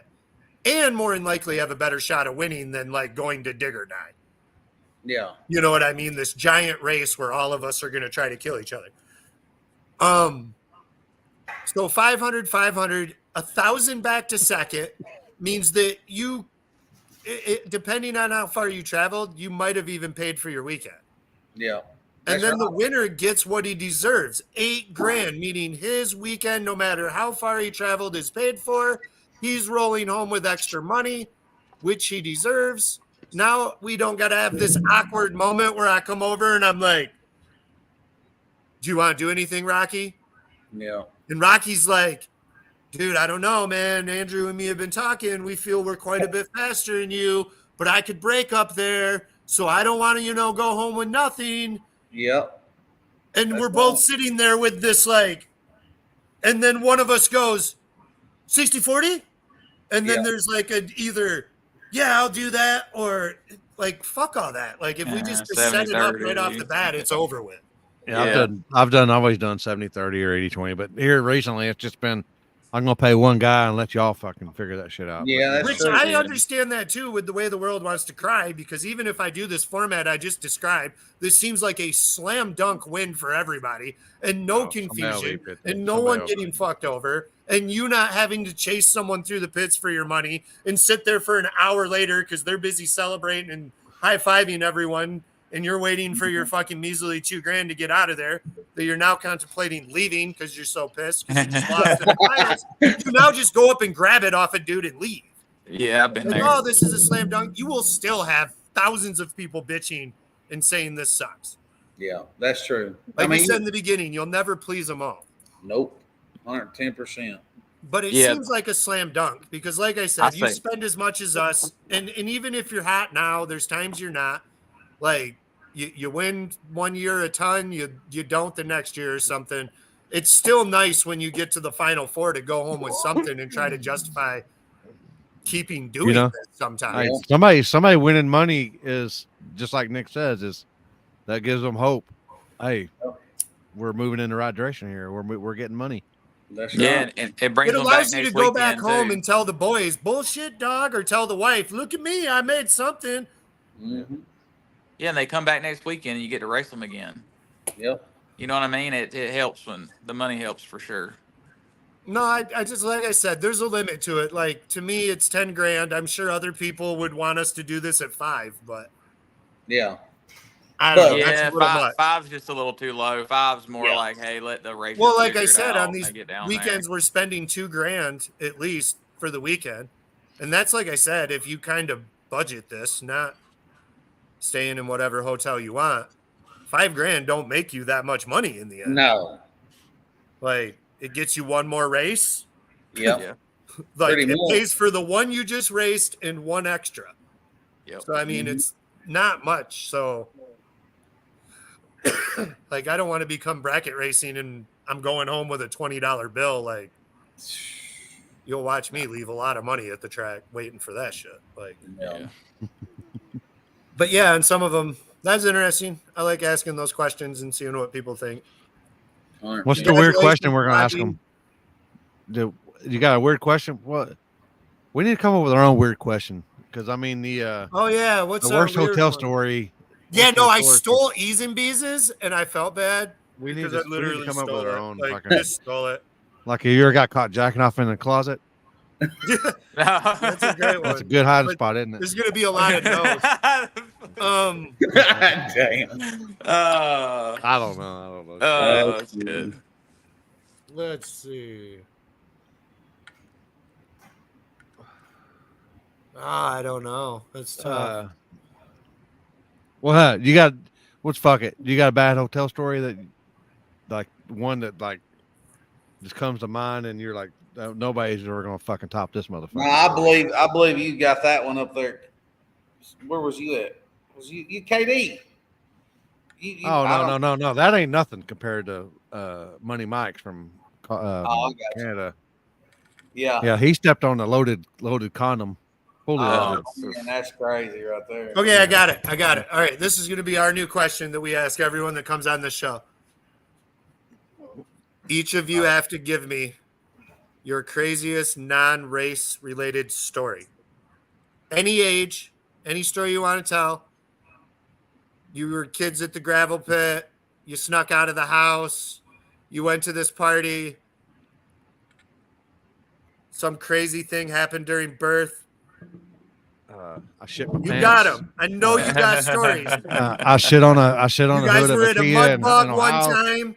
You guys were quadding, dirt biking, camping, at the bar, fighting. What do you got?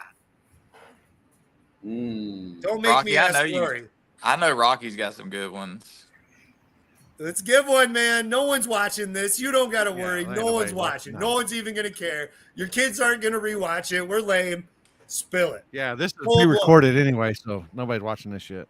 Man. See, he's like got 3 of them in his head right now, dude. And he's like, I don't know, He's man. like, I don't know. I don't think I should say that one. Everyone would know. Go ahead and give it. Right now, let me tell you, Rocky is a reborn Christian, and he has never stolen. He is this amazing human being. But back in the day, he did this one thing. He's going to tell us that story. But don't judge him on it because he is an absolute saint ever since. Donates to Father, all the Son, charities. the Holy Spirit. Never started any GoFundMe's. Go. Oh man. I don't know. Yeah, right. You know, you just don't know if you want to know. You know one, man. Give us the one. You and your boys, fresh out of high school, went to the concert, didn't make it back, flat tire, rolled in the ditch, ran from the cops, made it through 2 cornfields. I bet you Andrew's hitched got the some fucking. motorcycle You got after some running like from him on the overseas train tracks. fucked up shit. Yeah. What do you got? We were motorcycling this one time. Deer jumped out, blew the headlight out, almost died. Well, Oh yeah, I got some Okay, come overseas on. You stories got for sure. something. You broke an arm. You dove Yeah. off a cliff and then ended up there wasn't water there. no, I mean, like, I've got some crazy ones. I don't want to go too crazy. Because Go mild crazy. But I mean, I have run from the police a bunch. All right, give us the story. It's way past Shepherd its the Lost Sheep. Come on now. Wait, Shepherd the was Lost it Sheep. last Hazard night? County. Was it last No, night? no. Oh. No, it's been a while back. So You got 7 years. If it's over 7 years, they can't do anything.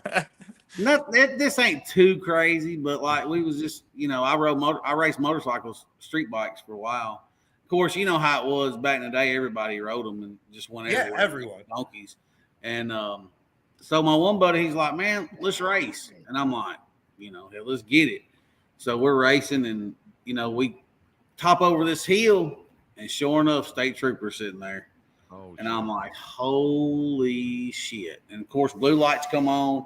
So I'm thinking in my head, we're rolling like 170, probably 180. And I just point at him and I'm like, and you go that way. And his ass got caught.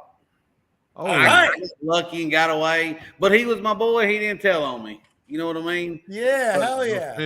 No snitches get No, I don't know where that dude come from, man. He just started riding with me, and yeah, I don't know what that was. I know that ain't too crazy, but No, that's a good one. I love that one. All right, Andrew, you're up. I could just wonder what your faces look like when y'all hit that. When y'all seen the cops. Oh, Like I said, my these heart stories could dropped. even be you as like 6-year-old kids. Like all of you guys broke into this hotel room, found a pile of fire extinguishers, sprayed them all off in there, and got in trouble and had to clean it up. I reckon I was a little bit of a hellion when I was little, probably 5, 6, 7 years old, because we kind of lived in the hood, and I reckon one of the kids told me they'd pay me $1 to break out all the church windows, and I broke out every one of them. My daddy whooped my ass. Ooh. That was the bonus. Is back then you got your ass whooped. Learn to never do that again. But yeah, but I did it for a $1 bill. You know what I mean? Yeah, nowadays they just every church window claim it's a movement and you can do whatever you want. Yeah, I heard about that a lot. And I reckon I got caught pissing off of them, like with 2-story balconies, and I reckon I was pissing over people's head off of it. I done some crazy shit. I was mean, I reckon. Not no more, though. I'm a good guy. I told everyone. They already know. Yeah.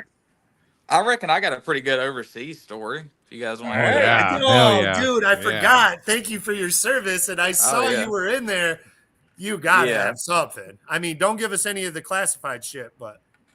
How about the basket trick? Does that actually really, never mind. I'm Yeah, so we were doing my unit was doing vehicle interdictions in Iraq. So basically we would go in with like the the Delta guys and shit, and interdict these vehicles with like bad guys in them or whatever. Well, anyways, I wasn't that cool. I was on the support versus you guys know what that is. It's the big one with the 2 sets of rotors on it. Yeah. But anyways, we had landed this thing out in the middle of the desert and middle of bad guy territory or whatever. And the one I was on, we had a bunch of fuel so we could refuel all the other helicopters, right? And so we're sitting there. They go in, they get this guy or whatever, and they're on the way back. And there's 4 helicopters, and we hear one of them lost the engine. So we're like, oh shit, that sucks. Well, you can fly a Black Hawk 1 engine, right? So we're sitting there, and this piece of shit Chinook, it's been a piece of shit the whole time we've been out there. And I'm just like, they go to start this thing, and we can't get one of the fucking engines to start. Oh shit! So we're in the middle of the fucking desert in bad guy territory with this Chinook that's got all this extra bullshit on it, like ammo and fuel and stuff. And so we no shit unloaded like 30,000 pounds of like equipment off this thing in the middle of the desert, middle of the day. We're out there dumping we probably dumped like 500 gallons of fucking JP8 in the middle of the fucking desert, dude. There's like this big giant fucking spot of diesel out there. And it was pretty fucking crazy. There's fucking helicopters coming in to take up what they can of fuel and everything. And I don't know if you guys know what a CV-22 is or an Osprey. It's like it's like the ones with the tilting blades on them. The one You know that's what I'm like scientifically not supposed to fly. It's like the one that like it looks like an airplane, but it's got 2 big giant rotors on it. Yeah, on And the they can outside. tilt up make and it it a- can hover. They make it a Bell Yeah. helicopter here because I live like 15 minutes from the helicopter. Like I don't know if they make big Bell this. helicopter. I don't know if they make the CV-22 there or not, or the Osprey. They're I actually see the down. ones where it looks like they can go like this, and then or they hover, Yeah. and then the deals. Yep. And then they take off and fly or whatever. Yeah, that's it. Okay. They may yeah, I know make what them you're there. We're sitting there, and this thing comes in and lands like 10 fucking feet from us. Like the craziest shit I've ever seen. Like completely dust everything out, and we're loading all this stuff on it. And they know shit fly this this Chinook out of there with 1 engine. It's like puttering through the fucking sky. And they end up making it back to base, and everything was hunky dory. But that was a pretty wild story. They had some Blackhawk here this weekend for the street activities that partake all week long here last week. I think I don't think they were the bad app, but they said they have like I think 4 or 5 Blackhawks. I don't know, but they said they'll do 172 miles an hour for 4 or 5 hours straight. Yeah. And I'm like, Yeah, because that's that's all the road racers are, I outrun that thing. And they're like, well, yeah, you might could outrun it, but we can go this far, this fast, this far, Well, they don't have Wow. to make turns, and they can go anywhere they want. Yeah, Yeah, they just yeah. go straight line. Yeah. Believe it or not, the Chinooks are the fastest. The big ones are the fastest. Yeah. They're faster yeah. than the Blackhawks. Yeah. Well, I don't know. They just had it was like the Texas deal about we'll have 5 Blackhawks. So it's they got an app that lets you know where all the helicopters are and stuff. Yeah. That's where So I what live. was Airwolf? Huh? Airwolf. What was That's Airwolf actually helicopter? Airwolf. Airwolf. I'm not sure. You guys are too young. John to Michael remember that show. Vincent or We've whatever. been watching Rambo. John Oh, Michael shit. Vincent. I know Limpy remembers Airwolf. I was going to tell you, it's on Pluto. Well, they Yeah. watches Pluto. There's the Airwolves on there. It's like, they're youngsters down there. They don't know about that shit. It was probably some prototype, never to be known. But yeah, they got an app where you can tell where all the helicopters are for where they're flying for 2K. And I live right by Meacham Airport, and right on the other side of that, off the highway, is where the helicopters refuel, Care Flight, Air One, all the other stuff. And I guess there was a chase going on the highway because there was 2 Blackhawks that were. I've seen them going flying and stuff, and I'm like, yep, they got somebody. Oh, You ain't getting away from them. Yeah. Hmm. Yeah. Blackhawk. Yeah, the Chinook can can haul ass. They used to hate us overseas because we could outrun them in the Chinooks. We'd have to slow down for the Blackhawks when we were flying together. Oh. Yeah. Well, yeah. All right, guys, this has been pretty amazing. What do They you got for sponsors? sponsors. Yes. 9 Lives. I'll go first. 9 Lives, Ultimate Solutions, No Limit Motorsports, Big T's Tire and Wheel, Red Line Performance and Media, and Rocket Prep, TBM. Yeah. I For see that me, car right behind you. Double check that back window. You didn't forget someone, right? I think you got everyone. Yeah, I think so. All right. Yeah, I think I got everybody. For me, Rocket Prep, Modular Head Shop, Big Mom Motor Guys, Far Out Transmission. Grady Farr has helped me out a lot on the transmission. CPR Transmissions, local guy here, Cameron, builds my TH400 for me. My wife. All right, yeah. Congrats. Yeah, my girlfriend and my kids for sure. Yeah. I There was we go. like, Nailing man, it. I was gonna have to bail y'all Yeah. out, but I was. I was. Yeah, I'm glad you did. Yeah, because, yeah. That's why I said, man, look at the car, think really hard, because every time I ever do one of these, I fucking forget someone, man, and they probably think I'm an ass, and I feel so bad like an hour later when I remember who it is. Yeah, Yeah. my crew that helps. I mean, but yeah. All the people. I'm about to say you got not All only the people. monetary sponsors, but people that your crew and stuff too. Yeah, Yeah, you for gotta sure. have a crew. You can't do it without your crew, man. That's the most important people right there. It Yep. really is, man. You can't do it without 100%. them. Like way more. If they don't do their job, it don't matter what I do. It don't matter how I tuned it. It don't matter what goes on in the car. We fail. Like they are the number one thing that has to happen for the car to work. Yeah, and we're all fortunate because we all have friends that show up for free, man. They pretty much show up for free and help us. So Yeah. Same And here, man. And man, I gotta tell y'all too, Josh, Andrew's partner, yeah, he went on a honeymoon, and man, he tuned that car all weekend, and he put it right in the winter circle for me. I got to give him a shout out. A lot of people know Andrew, but they don't know Josh because he's kind of behind the scenes or whatever. But Josh is bad dude too on the computer. Oh yeah, absolutely. Yeah, Josh. I was out this weekend, and like I've been kind of like having Josh under my wing for a little while, and he's learned. And this weekend was kind of like his debut, and he killed it.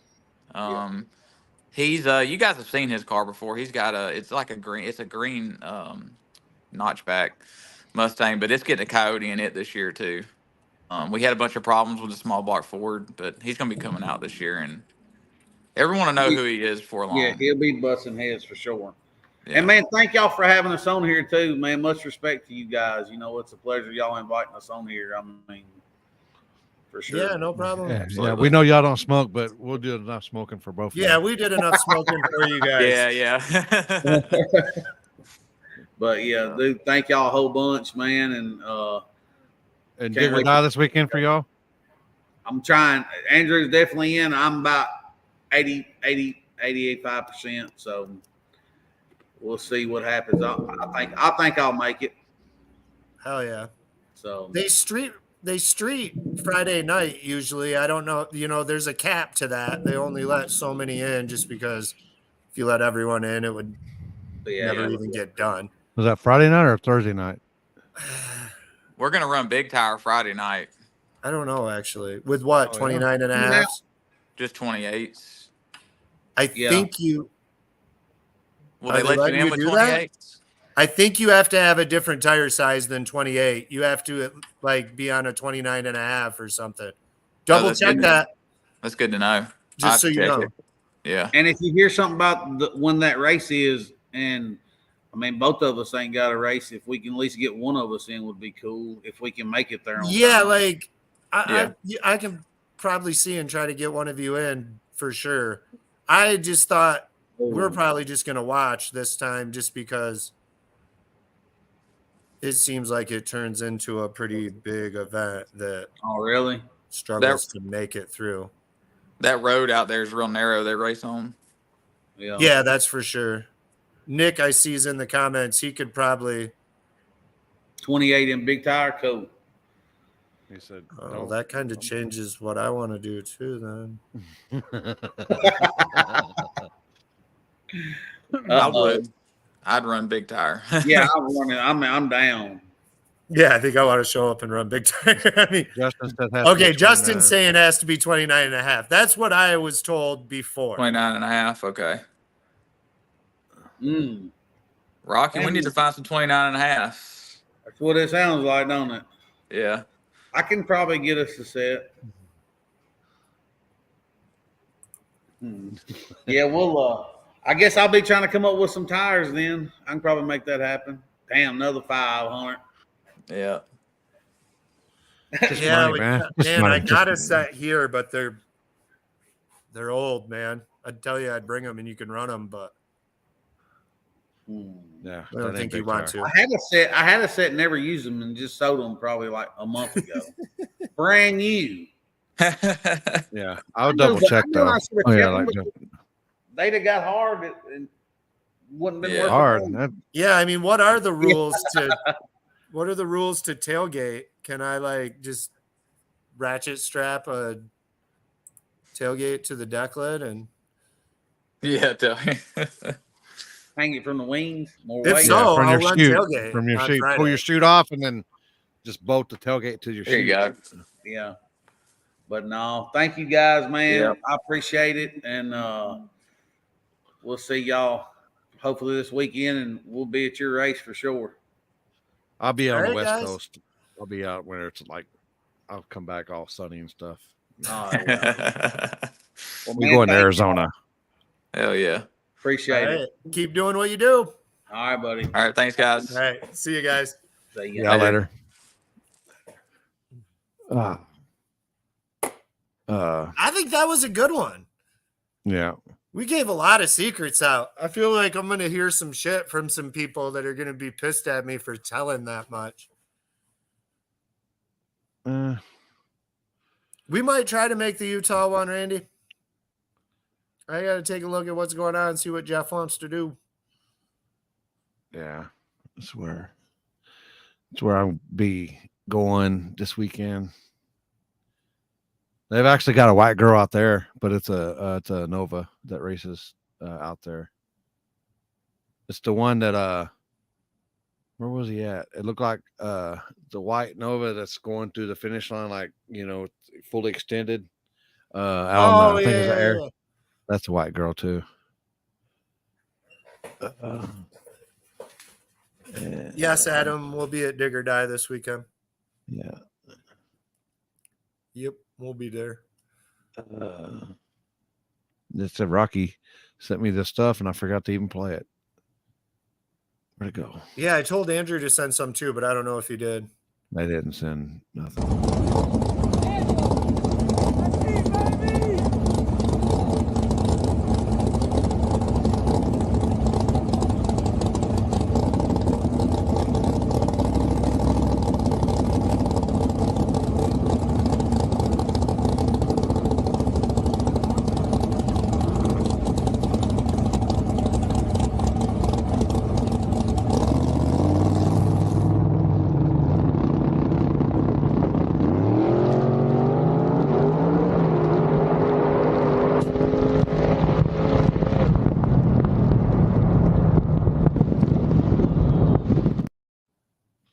Yeah. What did you send me? Oh, I sent you? I just stole those off their Facebook like a creep. Okay. Let me load it up here.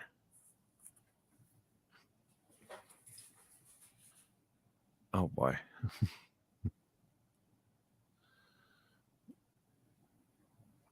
Yeah, I saw Justin was pulling his motor out to do some upgrades. Oh yeah. Yeah, so he said he just said in the comments he'll be down till probably War in the Woods. There we go. They're loading right now. Yeah, Brandon James going airborne was pretty crazy. Nick, Yeah, I we're seen that trying to today. go to Yellow Belly. It all depends if the new car's done like it's supposed to be. It's supposed to be done like next week. So if it is, we're going.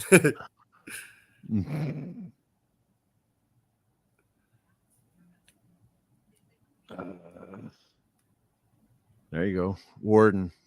That's why Oh, I call yeah. my old lady the Warden. You know, she get make sure everything's all right. Oh boy.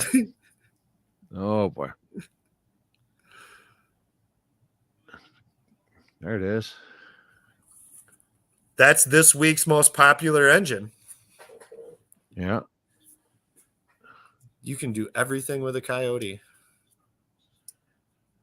And then you got that big monster right there. And that big OLS. Yeah. Hey, you know what? You know what, Jasper? All they be doing is this right here. You know. I know these dudes keep parking in the winner's circle. I don't think anyone should be saying too much about what they got going on. You know what? They know what they're doing. Myself has been watching videos of theirs and trying to copy. That's why I had a lot of questions about those wings. I bugged Nick about his wing every time I see him. That's all I talk about. Yeah, I've got this idea for one that's like a little bit different than everyone else's, but we'll see how it goes. Critical. One of my buddies grew Critical. It was really good. I don't remember if it like yielded good or what it did actually. So, dude, I'm not positive. the Bruce banners I got are almost too. That's a huge producer, and I like the flavor of Bruce Banner quite a bit. They're That's almost up to my lights. They're about. I had to get some more. I had to get some hooks so I can raise my lights up another 6 inches. But they're almost 5 foot tall already. I was like, good Lord! I said, y'all need to start budding up to what y'all need to do. Quit stretching. What'd she say? Yeah. No, for sure. I got to get back to Kentucky for one. Like I said, I don't know why, but like all the fans at any of the Kentucky races we went to were so fucking awesome to us and bought tons of t-shirts and come and hung out. And yeah, we really like Kentucky. We like Zach and Jody Jones and Pablo, Gary Lindsay, and what's Freddie Lafrette or for yeah. Wonder what we love those guys. Wonder what what's his name's gonna have this year? You know, Happy. Oh god dang. Oh, Fairmont dude.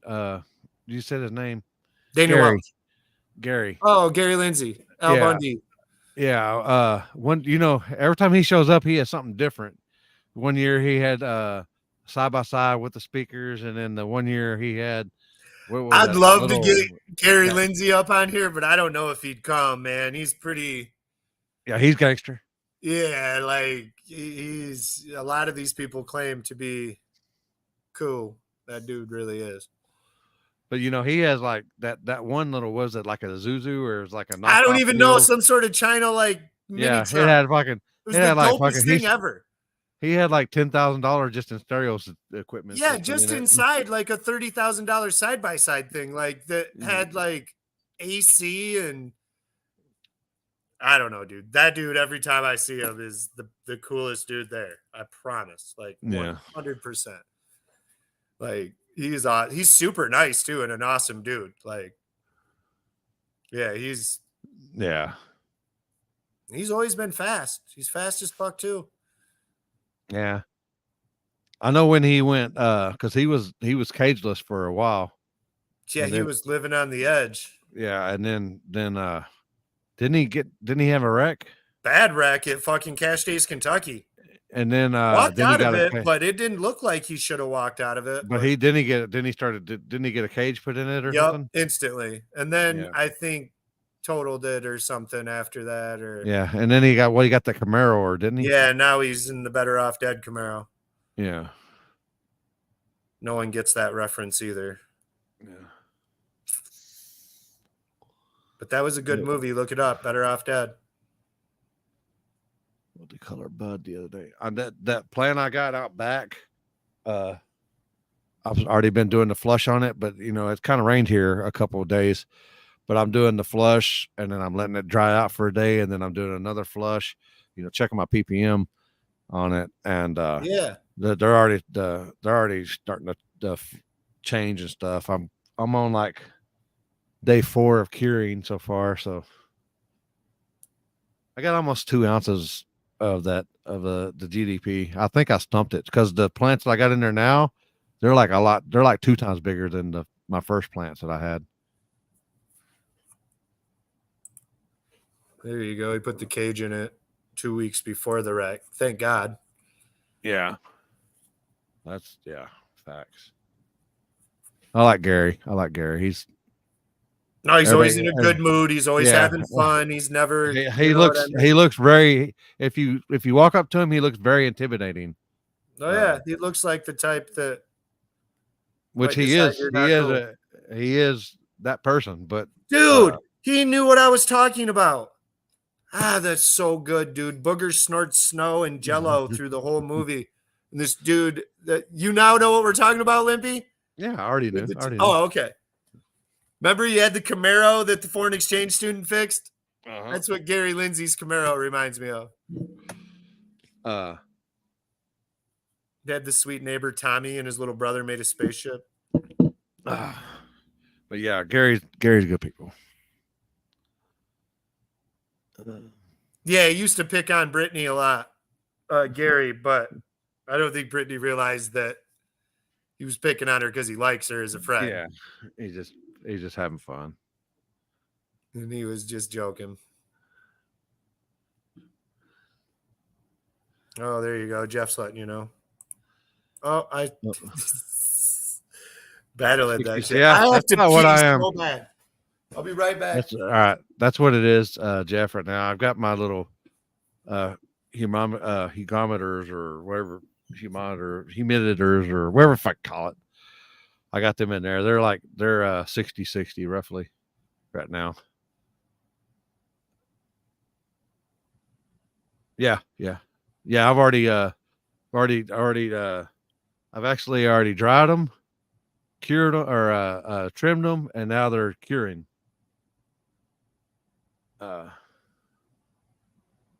Yeah, I've been burping them. I think the YouTube videos I watched was they said burp them for the first 3 days, and then until you start, you start feeling the buds start to tighten up, and then he goes, and then check your humidity on there and stuff. So first harvest, it didn't go too bad, but didn't go too great, but I learned a lot. And this next one, they're already in there and already crazy.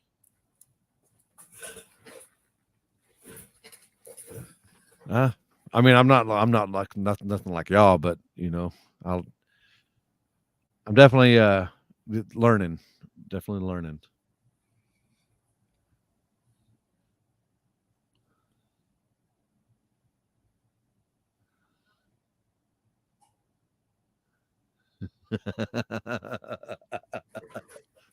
Dude, I'm telling you, he went live and I saw scales to start, and instantly I was like, you're off. Wow, well, that car's been really fast lately. I want to see what his bias is.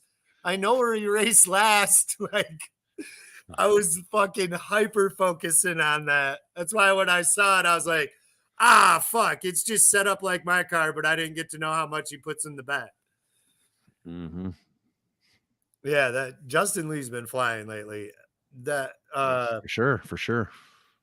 God, I don't want to screw that up. What is it? They're the Asphalt Cartel.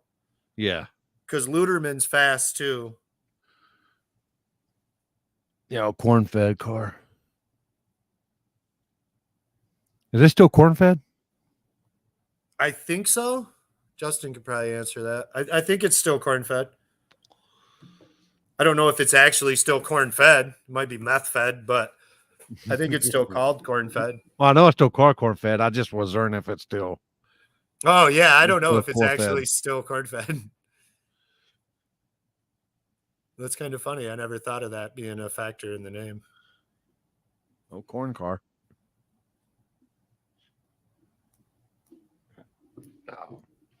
Well, I don't know, Limpy. I'm gonna go grab some food.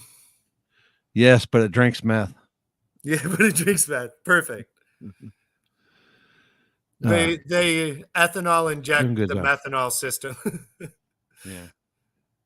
Oh, it drives and then it injects it, but it has a couple of squirters out probably, and then Yeah. injection. All right, we. But both those dudes have been flying, and I think that 50 Cent's part of their crew too. And that dude's Yeah, John Wright. 50 cent. Is 50 that right? cent. John Wright. You got to get John it right. And they're fast as fuck, dude. That car, I've watched that car go real fast. You just sounded all white right there. I'm just gonna say. What I say? You, Fast as fuck. you said 50 cents. Oh yeah, I definitely don't got that. 50 cent. I'm more Come on like now. J Rock, you know, from Trailer Park Boys than Fide. Appreciate it. Like, I got that motherfuckers down real good. Yeah, he was. Y'all check out E's and B's too. Yeah, make sure you go check out E's and B's podcast on Spotify. Is it on other things? I always listen to it on Spotify, so I don't know if it's on other platforms. Yeah, I'm sure. I think it's on all platforms. And then, dude, I might have this new sponsor for you and me, Limpy, in the show. Oh yeah. Yeah, I got a seed company that wants to try to work something out. I'm going to talk to them Wednesday, and they'll both give us both some monies to come up on here and do a little weed thing sometimes. It's like what's that on god dang on Wayne's World when he's like the sponsor deal. No, they probably. I mean, you're involved with me, so you know this will probably like go some sort of crazy way. I just like people do stuff just because they get paid to do it. Yeah. And he's all like, "What? Yeah, I'm getting a headache. Yeah, little Excedrin." You know what I'm talking about? I know exactly what you're talking about. Like, I was looking for the say, Excedrin that I usually have up here, but yeah, and he's like, I was like, "Do I gotta find it on YouTube?" oh, it's so good. No, Wayne's World's a good one. Game off, game on.